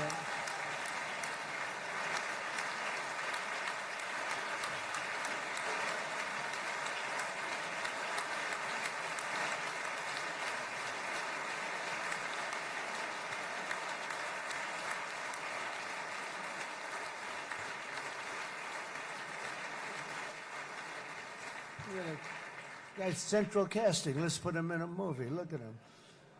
Great job. And my people loved working with you. Loved it. They worked so well together. But many of Iran's top terrorists, including nuclear scientists and commanders, have been extinguished from this earth. And with Operation Midnight Hammer, boy, that's a great name for that, what we did. Last June, the United States military flew 7 of those beautiful B-2 bombers. They look so beautiful all of a sudden. They were always, I thought they were pretty planes. I had no idea they could do what they did. In fact, we just ordered 28 more of them. A little updated version. We ordered a whole pile of them. And almost 100 other planes went with them, including fighter jets. And we had 52 tankers, big, beautiful, brand new tankers that were loading them up 4 or 5 times. They've traveled 37 hours back and forth, think of that. But we had tankers all over the sky for all the other planes. We had the F-22s, the F-35s, F-16s. We had a hell of a lot of planes.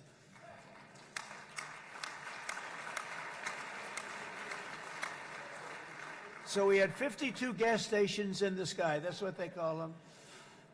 I'll tell you, I wouldn't want to be flying one of them. We have our great General Raisin Cain right here. General, stand up. This guy.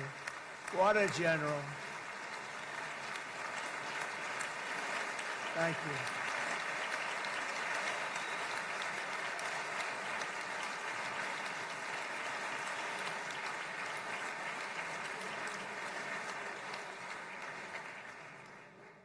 I asked General Cain, I said, you know, we're having problems with ISIS, and I was in Washington, and I asked, how long would it take to defeat ISIS? And my Washington generals told me, 3, 4, maybe 5 years, sir. I said, I don't get it. We got the best equipment in the world. Why? So I flew to Iraq, and I met with a man named Cain. He said, what's your first name? He said, they call me Raisin, sir. I said, wait a minute, your name is Raisin Cain? I've been looking for you for a long time. You gotta be kidding. So they told me 3, 4, 5 years to defeat ISIS. And I sit down with him and I say, why is it? I flew there in the dark of night. I landed, I'll never forget it. It was quite a trip. I'm glad I made it because I met him. I said, could I ask you, General? I come down. He's standing with another general and a sergeant. Everybody was like central casting. They could go into a movie right now. Between him and you guys over here, we could get rich making movies, okay? And they got along so great. That's the beautiful thing, that your military and our military, Bibi, got along so great. But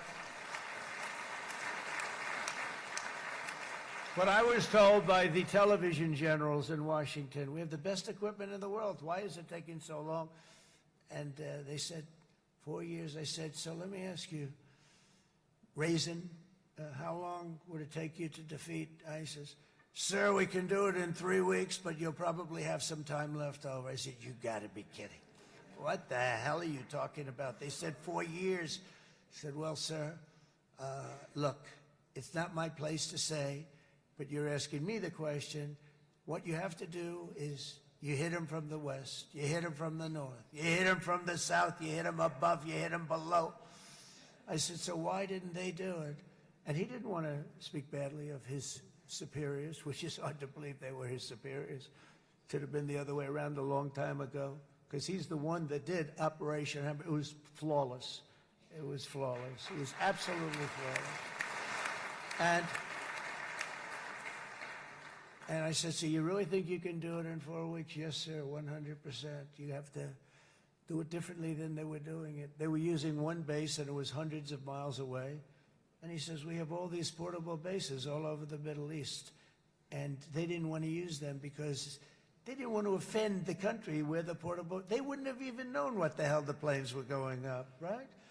They wouldn't have known, but he said, no, they didn't want to defend anybody, offend anybody, and but we can do it in 4 weeks. I said, you sure about that? I'm going to call you back. I'll call you back on Monday. I'm going back to Washington. But you think 4 weeks? Yes, sir, I think we can do it in 4 weeks. We'll have time left over. So I call him on Monday. I say, you think you can do it?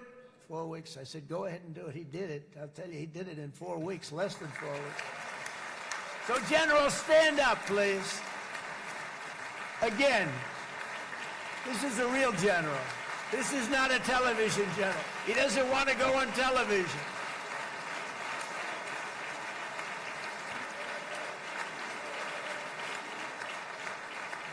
He doesn't want to go on television. I said the other guys love being on television. So we dropped 14 bombs on Iran's key nuclear facilities, totally, as I said originally, obliterating them. And that's been confirmed, and everybody understands it. Together we stopped the #1 state sponsor of terror from obtaining the world's most dangerous weapons. And if you think about it, if we didn't do that, and assuming we made the same deal that we have today, there'd be a dark cloud over this deal. And #1, it wouldn't happen because the other Arab and Muslim nations really wouldn't feel comfortable making the deal that we have now, right? If Iran had that nuclear weapon that they were about 2 months away from having. They would have had it in 2 months or maybe less than that. They were right at, this was our last shot.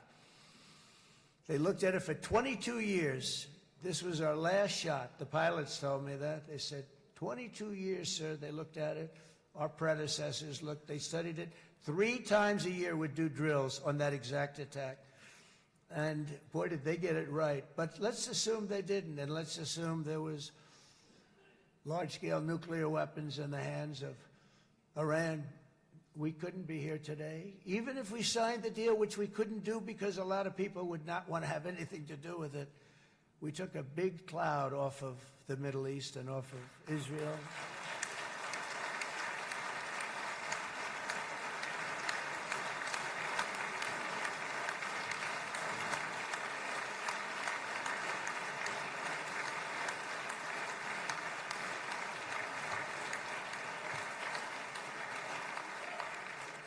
And it was my honor to help. But isn't it true, though, that can you imagine the same, let's assume, Bibi, the same documents, we had everything the same, but you had somebody out there that was, in the opinion of everybody, all-powerful in the Middle East. They took a big hit, didn't they? Didn't they take a big hit? Boy, oh boy. They got it from one side, from the other. And you know it would be great if we could make a peace deal with them, and I think that's big. Would you be happy with that? Wouldn't it be nice, I think? Because I think they want to. I think they're tired. Somebody said, sir, they're starting their nuclear program again. I said, let me tell you something. They're not starting anything. They want to survive. The last thing they want to do is start digging holes again in mountains that just got blown up and start... They're not doing it. They want to survive, okay? But I think we have a chance. Steve, you, and I think Jared, come on, I'll call you back for another one. We always bring Jared when we want to get that deal closed. We bring Jared, but Steve, you and Jared and the General and Pete and Marco, you'll get that deal done easy. I think that'll be easy. But first we have to get Russia done. We got to get that one done. If you don't mind, Steve, let's focus on Russia first, all right? We'll get it done. In Lebanon, the dagger of Hezbollah, long aimed at Israel's throat, has been totally shattered. My administration is actively supporting the new president of Lebanon in his mission to permanently disarm Hezbollah's terror brigades. He's doing very well. And build a thriving state at peace with its neighbors, and you're very much in favor of that, I know, and it's good things are happening there, really good things. And with this week's ceasefire, we've achieved the most challenging breakthrough of them all, the most challenging breakthrough maybe ever. I mean, I've never seen anything like it. I've been involved in a lot of success. I have never seen anything like what's going on today all over the world. People are dancing in the streets, not just in Israel. They're dancing in the streets of countries that would have never danced in the street about what's happening today. They're dancing in those streets. So this long and difficult war has now ended. You know, some people say 3,000 years, some people say 500 years, whatever it is. It's the granddaddy of them all. And in an unprecedented achievement, virtually the entire region has endorsed the plan that Gaza will be immediately demilitarized, that Hamas will be disarmed, and Israel's security will no longer be threatened in any way, shape, or form.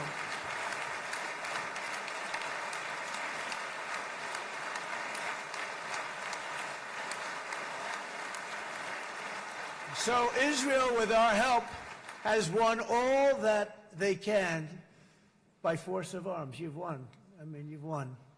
Now it's time to translate these victories against terrorists on the battlefield into the ultimate prize of peace and prosperity for the entire Middle East. It's about time you were able to enjoy the fruits of your labor.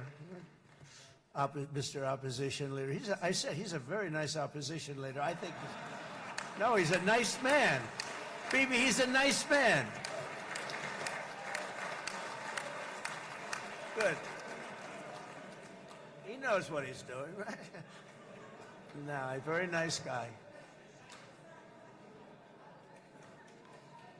Well, see, now you can be a little bit nicer, Bibi, because you're not at war anymore, Bibi.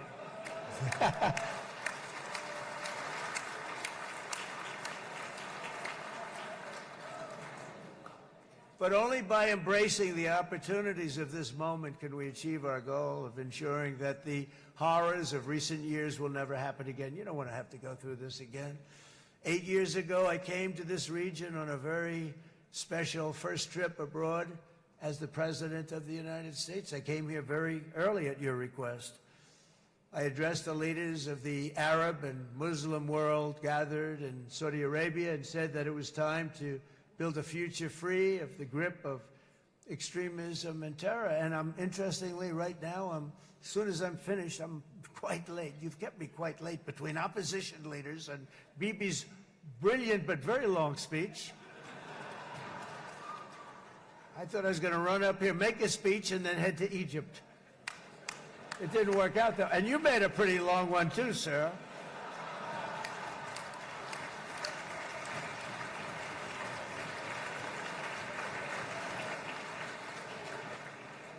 But I liked what you all said. It could be worse. Supposing on top of it, I didn't like what you said. That would be no good, Ron, would it?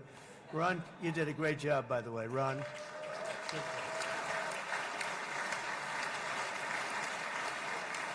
Yeah.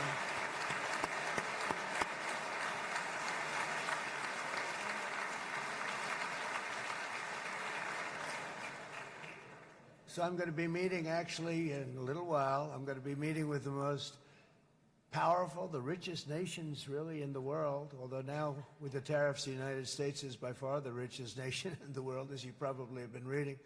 But the richest nations, most powerful nations, you know, tremendous, headed by some tremendous people in many cases. Some cases I wouldn't say necessarily I would endorse, but I will tell you, some incredible people that really helped us make this all possible. So I'll be going there. I'll be quite late.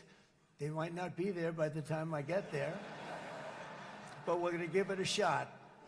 But the journey we started back then led to the crushing defeat of the ISIS caliphate, to the monumental Abraham Accords, and ultimately to the historic ceasefire this week, in which many of those same nations really played a very pivotal role, I have to tell you. Steve will tell you that. Jared will tell you that. Together we've shown that peace is not just a hope that we can dream about. It's a reality we can build upon day by day, person by person, and nation by nation. And because of that, the Middle East is finally ready to embrace its extraordinary potential. You have extraordinary potential in this region.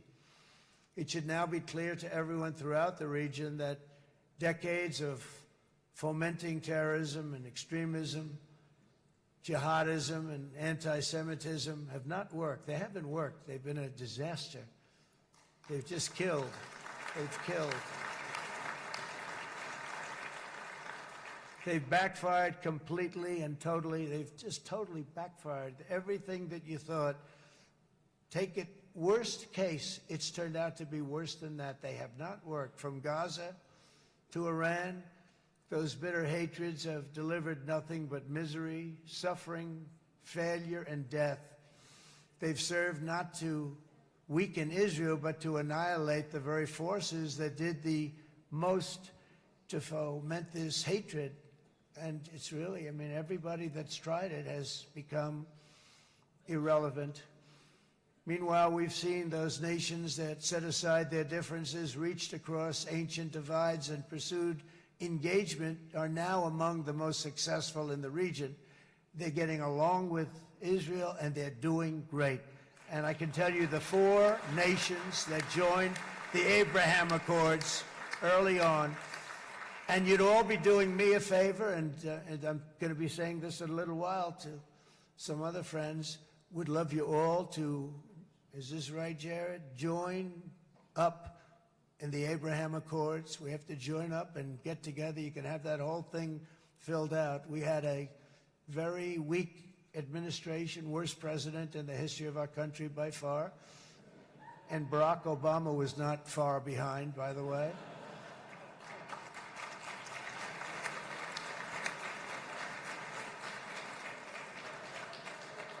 And they did nothing with this incredible document, the Abraham Accords, but now you can fill them up. Now you have peace, you have people that really like Israel. I'll tell you what, and they like Israel a lot more today than they did even 5 weeks ago. You've made a lot of, you've come back strong, because it was getting to be a little nasty out there in the world, and ultimately the world wins. You can't beat the world always.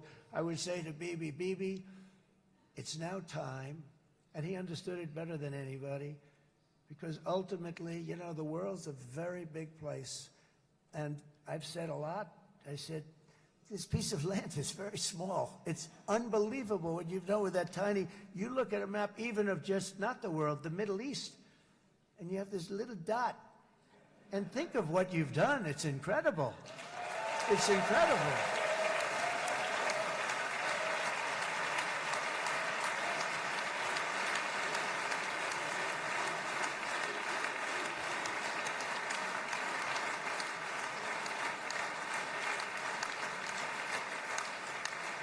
But the world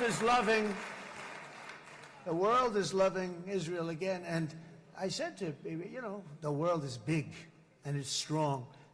And Ron, ultimately, the world wins. And we don't have to worry about that now. But there was getting to be a period of time over the last few months, you know, the world wanted peace and Israel wanted peace. Everybody did. Everybody did. And what a victory it's been, right? What a victory it's been. If you would have gone on for 3-4 more years, keep fighting, it was getting bad. It was getting heated. The timing of this is brilliant. And I said, Bibi, you're going to be remembered for this far more than if you kept this thing going, kill. It would be it would not be the same. And I just want to congratulate you for having the courage to say, that's it, we've won. And now let's enjoy our lives and let's rebuild Israel and make it stronger and bigger and better than it's ever been before. We're going to do that. Took a lot of guts. And the choice for Palestinians could not be more clear. This is their chance to turn forever from the path of terror and violence. It's been extreme, to exile the wicked forces of hate that are in their midst, and I think that's going to happen. I've met some people over the last couple of months that want to see it happen very much, and after tremendous pain and death and hardship, now is the time to concentrate on building their people up instead of trying to tear Israel down. We don't want that to happen again. And the total focus of Gazans must be on restoring the fundamentals of stability, safety, dignity, and economic development so they can finally have the better life that their children really do deserve after all these decades of horror. I intend to be a partner in this effort in the sense that we're going to help and we're going to do something that became unbelievably popular. Everybody wants to be on it. It's called the Board of Peace, okay? How about that? Is that a beautiful name? Like a board of peace.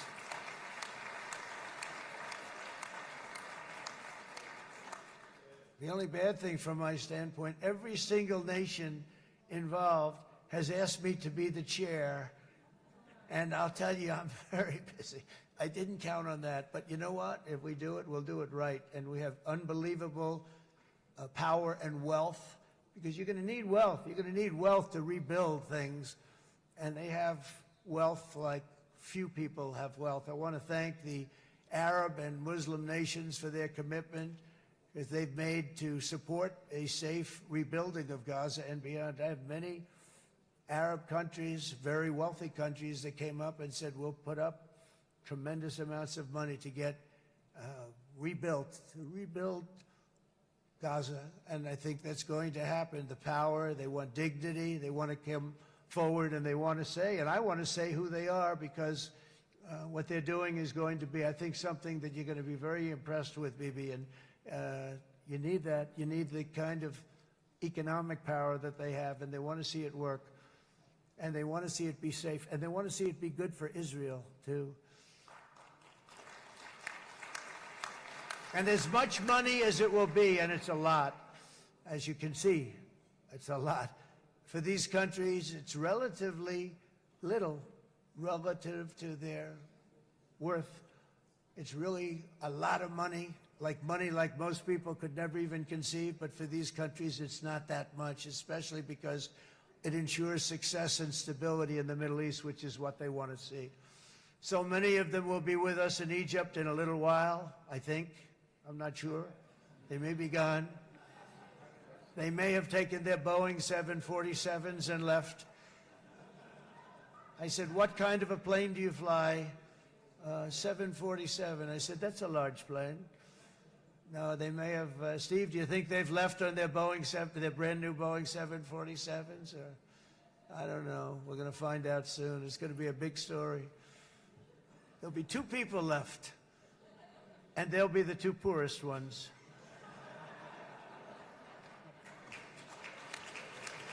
But it will be the wealthiest and most powerful group of nations. So the group that we have assembled, that's waiting for us, is the wealthiest and most powerful group ever assembled at one time. There has never been a group like this. And they're only looking for good.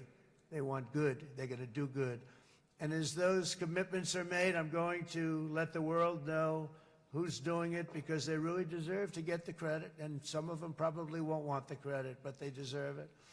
It's more obvious than ever that the productive and responsible nations of this region should not be enemies or adversaries. You should be partners and eventually even friends, and that's what's going to happen. I know it. Together you can stand against the forces of chaos. Yeah, you go ahead. That's an important point.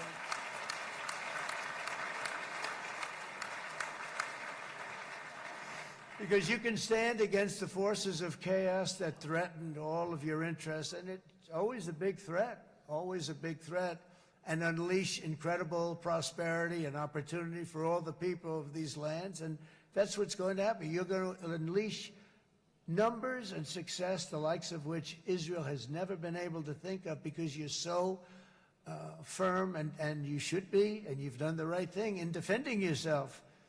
You're not going to have to worry so much about it. You've won, and now you can build, and you can do things that you never even thought possible. When you put that genius into doing something else, it's going to be something it's going to be a miracle. The miracle in the desert, it's going to be amazing. And it already is in a true sense. But it'll be wonderful when you can spend time thinking about other than war and defense and offense also. To that end, it's my firm hope and dream, frankly, that together the Abraham Accords will turn out to be everything that we thought they would. Those 4 countries were very, very brave in doing it. They did it at a very early point, and every single one of them benefits unbelievably financially. And if you noticed, even in this bad period that we just went through, they all remained a member of the Abraham Accords. They've done unbelievably well. And you know who you are, and I want to thank you. And they've stayed because of loyalty, but they've also stayed because it was really good business. They've made a lot of money being members, and you're going to all, I hope that every one of the countries that we're seeking, Jared, I hope they join quickly. No games, no nothing. Just join, get it. It's going to be a great peacemaker.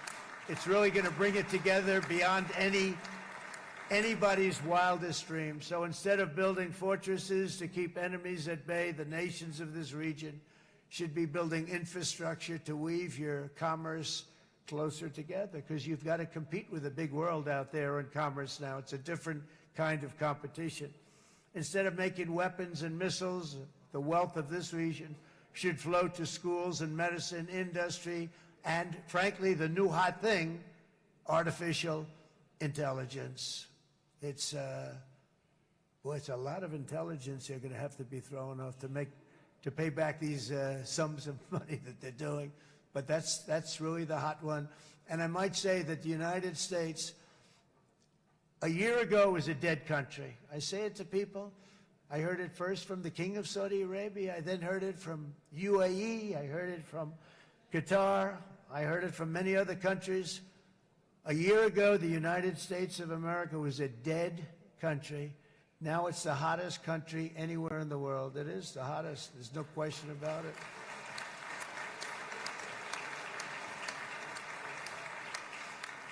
In fact, if you go back a year ago, before the election, although once we had November 5th, we became hot because people got it. I would say November 5th was a time that we became really hot. But once you go back a couple of years, if I were in charge and the country was doing what they, nobody was going to ask me to speak. Nobody asked Joe Biden to come up and speak, I guarantee you that. And if they did, he would have turned them down, I promise you. He didn't speak. He didn't speak, and he didn't speak well. But all of the countries in the Middle East, it could have, what we're doing now, it could have happened a long time ago, but it was strangled and set back almost irretrievably by the administrations of Barack Obama and then Joe Biden. It was, there was a hatred toward Israel. There was an absolute hatred. The setbacks really started when President Obama signed the Iran nuclear deal. This was a disaster for Israel, and it was a disaster for everyone. And I remember that Bibi Netanyahu came to the United States and worked so hard to try and get Obama not to do that deal.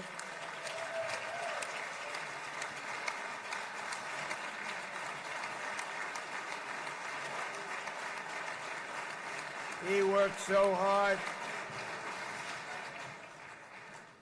But it was like talking to a wall. I remember him telling me it was like talking to a wall. They wanted to go with Iran. They chose Iran, frankly, over a lot of other good nations, but specifically Israel.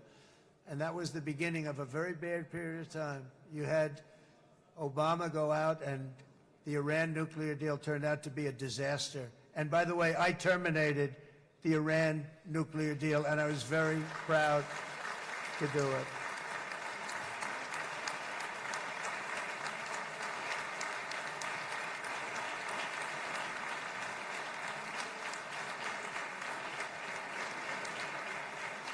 Yet even to Iran, whose regime has inflicted so much death on the Middle East, the hand of friendship and cooperation is open. I'm telling you, they want to make a deal.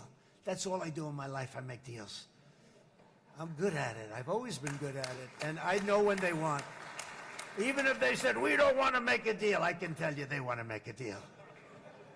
All right, they do. They want to make a deal, and we're going to see if we can do something, because this is crazy what's happening, and we're not going to have this anymore. Neither the United States nor Israel bear the people of Iran any hostility. We merely want to live in peace. We don't want any looming threats over our heads, and we don't want to even think in terms of nuclear destruction. It's not going to happen, never will happen. There's nothing that would do more good for this part of the world than for Iran's leaders to renounce terror, stop threatening their neighbors, quit funding their militant proxies, and finally recognize Israel's right to existence. They have to do that. They have to do that. And to Iran, and as you know, this is not said out of weakness. There's no weakness. But I'm going to say this, that we are ready when you are, and it will be the best decision that Iran has ever made. And it's going to happen. It's going to happen.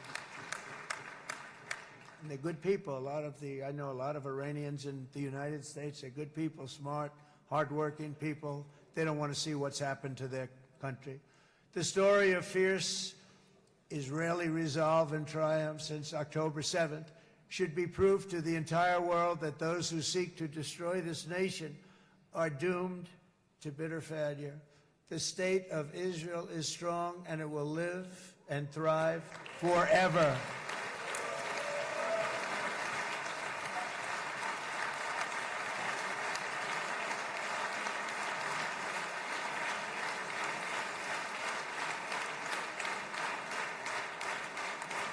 And that is why Israel will always remain a vital ally of the United States of America.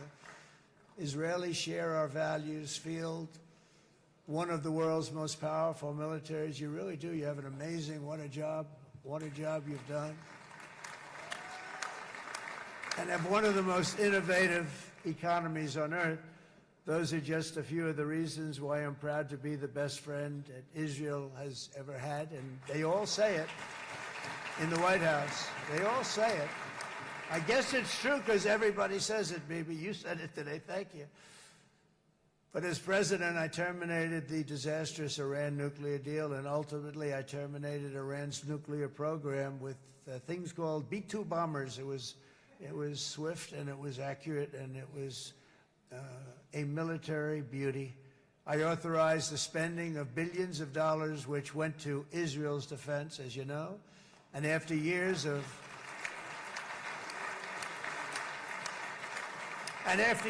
broken promises from many other American presidents, you know that, they kept promising. I never understood it until I got there. There was a lot of pressure put on these presidents. It was put on me too, but I didn't yield to the pressure. But every president for decades said, we're going to do it.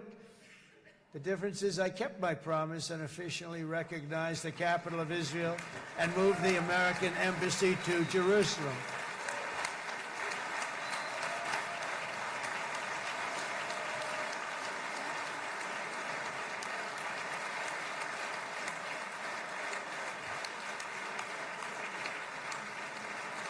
Isn't that right, Miriam? Look at Miriam. She's back there. Stand up, Miriam. Stand up.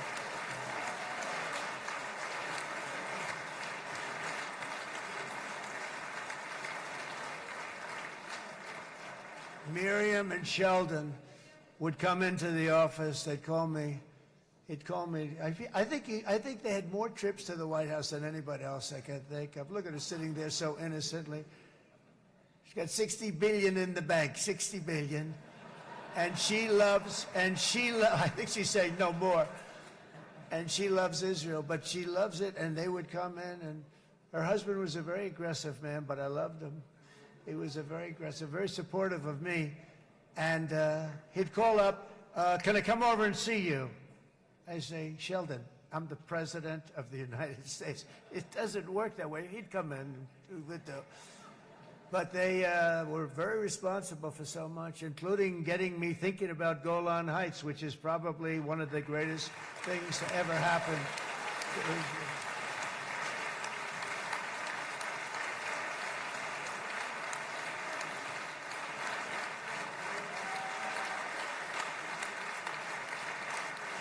Miriam, stand up, please. She really is. I mean, she loves this country.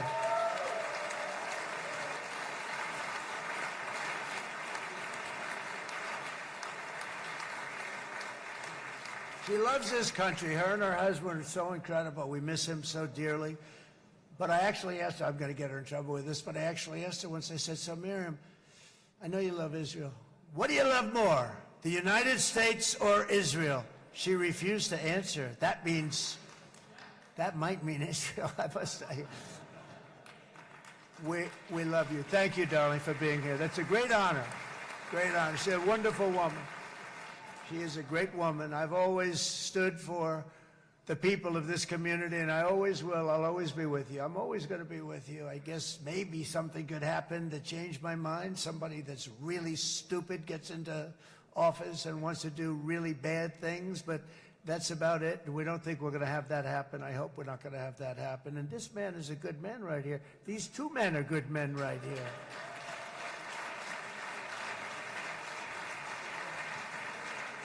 Hey, I have an idea. Mr. President, why don't you give him a pardon? Give him a pardon. Come on.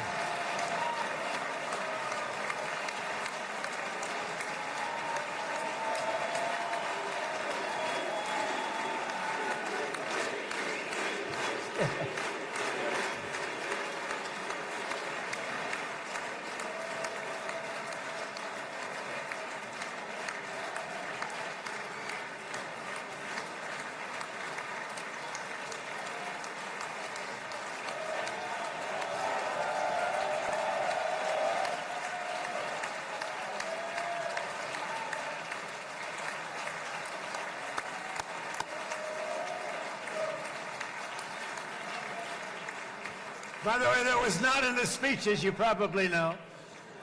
But I happen to like this gentleman right over here, and it just seems to make so much sense. You know, whether we like it or not, this has been one of the greatest wartime presidents. This has been one of the greatest wartime presidents. And cigars and champagne, who the hell cares about that?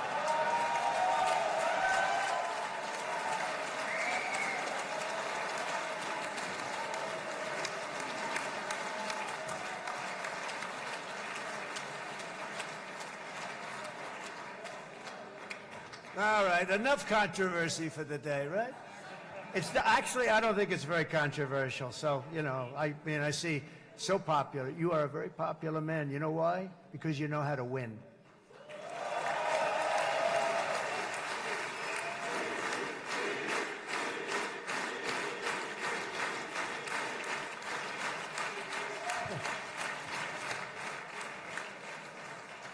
Over the past 2 years, I've met many of the families of the Israelis taken hostage and those that were taken hostage. Unbelievable. I've looked into their eyes. I've seen the worst nightmares of their suffering, but I've also seen something else, the beautiful love of the people, the love of people, frankly, that hold things together, the love that gives you the courage to carry on through thousands of years of persecution and repression, and to emerge with the heart of David. It's the heart of David. It's that love that's defeated the enemies of civilization, built this incredible country and this unbelievable economy, and forged one of the great democracies of the world. That is why it's a true honor to stand here today and address this assembly in your ancient and eternal now capital, Jerusalem. I'm proud to have helped in that regard. This city and this nation stand as living proof that a much brighter future for this entire region is truly within our grasp. For thousands of years, Jerusalem has been a home to Christians, Jews, Muslims, and people of all ethnicities and creeds. This is the holy center of the world's three great Abrahamic faiths. I like that too. Adorned, it's the first time I've seen that word in a while. Adorned with their sacred sites and alive with their pilgrims and visitors from every corner of the globe. But here between the Western Wall, the Temple Mount, and the hill called Calvary, people of every faith and background live, work, pray, serve, and raise their families side by side, and they do it with love. This example is just one of the modern miracles that Israel has given to the world. And just in closing, the leaders in this chamber know better than anyone else the challenges of this harmony, and it's been easily won. No, it hasn't. It has not been. It's been so tough, but it has been, some say, a miracle. What you've done is a miracle. Look at your size. Look at your chances when it all started. And you know, if you think about it, you are safer today, stronger today, and more respected today than at any time in the history of Israel. Think of it. People used to say it wouldn't exist. They don't say that anymore, do they? Yet if safety, security, and coexistence can thrive here in the winding alleys and ancient paths of Jerusalem, then surely peace and respect can flourish among the nations of the broader Middle East. The God who once dwelled among his people in this city still calls us, in the words of Scripture, the turn from evil and do good, to seek peace and pursue it. So he still whispers truth into the hills and knolls and valleys of his magnificent creation, and he still writes hope into the hearts of his children all over the world. And that is why even after 3,000 years of pain and conflict, the people of Israel have never given up from the threats of Zionism, from all sorts of threats. You want the promise of Zion. You want the promise of success and hope and love and God. And the people of America have never lost faith in the promise of a great and blessed future for all of us. From the very first day that modern Israel was founded, we have stood together through thick and thin of setbacks, and through victory and defeat, through glory and heartache. We have built industries together. We have made discoveries together. We have confronted evil together, and we have waged war together, and perhaps most beautifully of all, we have made peace together. And this week, against all odds, we have done the impossible and brought our hostages home.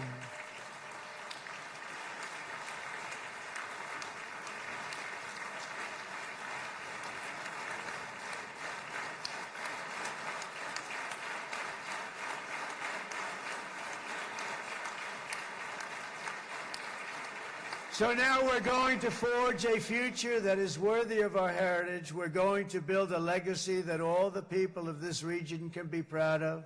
New bonds of friendship, cooperation, and commerce will join Tel Aviv to Dubai, Haifa to Beirut, Jerusalem to Damascus, and from Israel to Egypt, from Saudi Arabia to Qatar, from India to Pakistan, from Indonesia to Iraq, from Syria to Bahrain, Turkey to Jordan, the United Arab Emirates to Oman, and Armenia to Azerbaijan, another war that I just settled.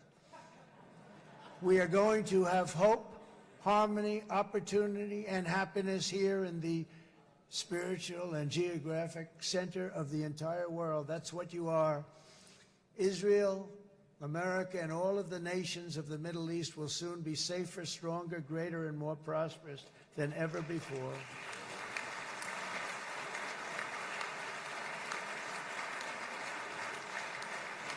And I want to thank you all once again for this exceptional honor. This has been truly an honor. It's seldom that a president is invited to do this.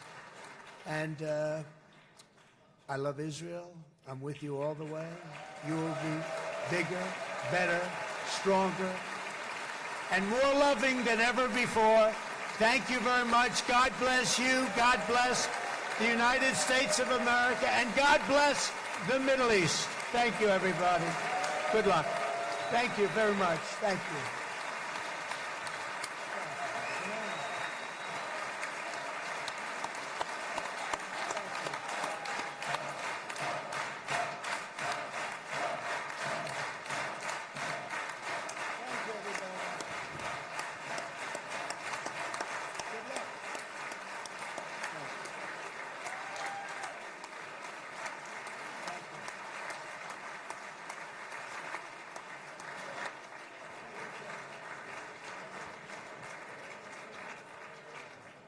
אני מודה לנשיא ארצות הברית של אמריקה על דבריו. I'm thanking חברות וחברי הכנסת, תם סדר היום. הישיבה הבאה תתקיים ביום שני, כ"ח בתשרי התשפ"ו, 20 באוקטובר 2025 בשעה 16:00. חג שמח ובשורות טובות. ישיבה זו נעולה. כבוד הנשיאים וכבוד יושב ראש הכנסת.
קהל נכבד, לא תתאפשר יציאה מהכנסת עד ליציאת פמליית נשיא ארצות הברית מהמשכן.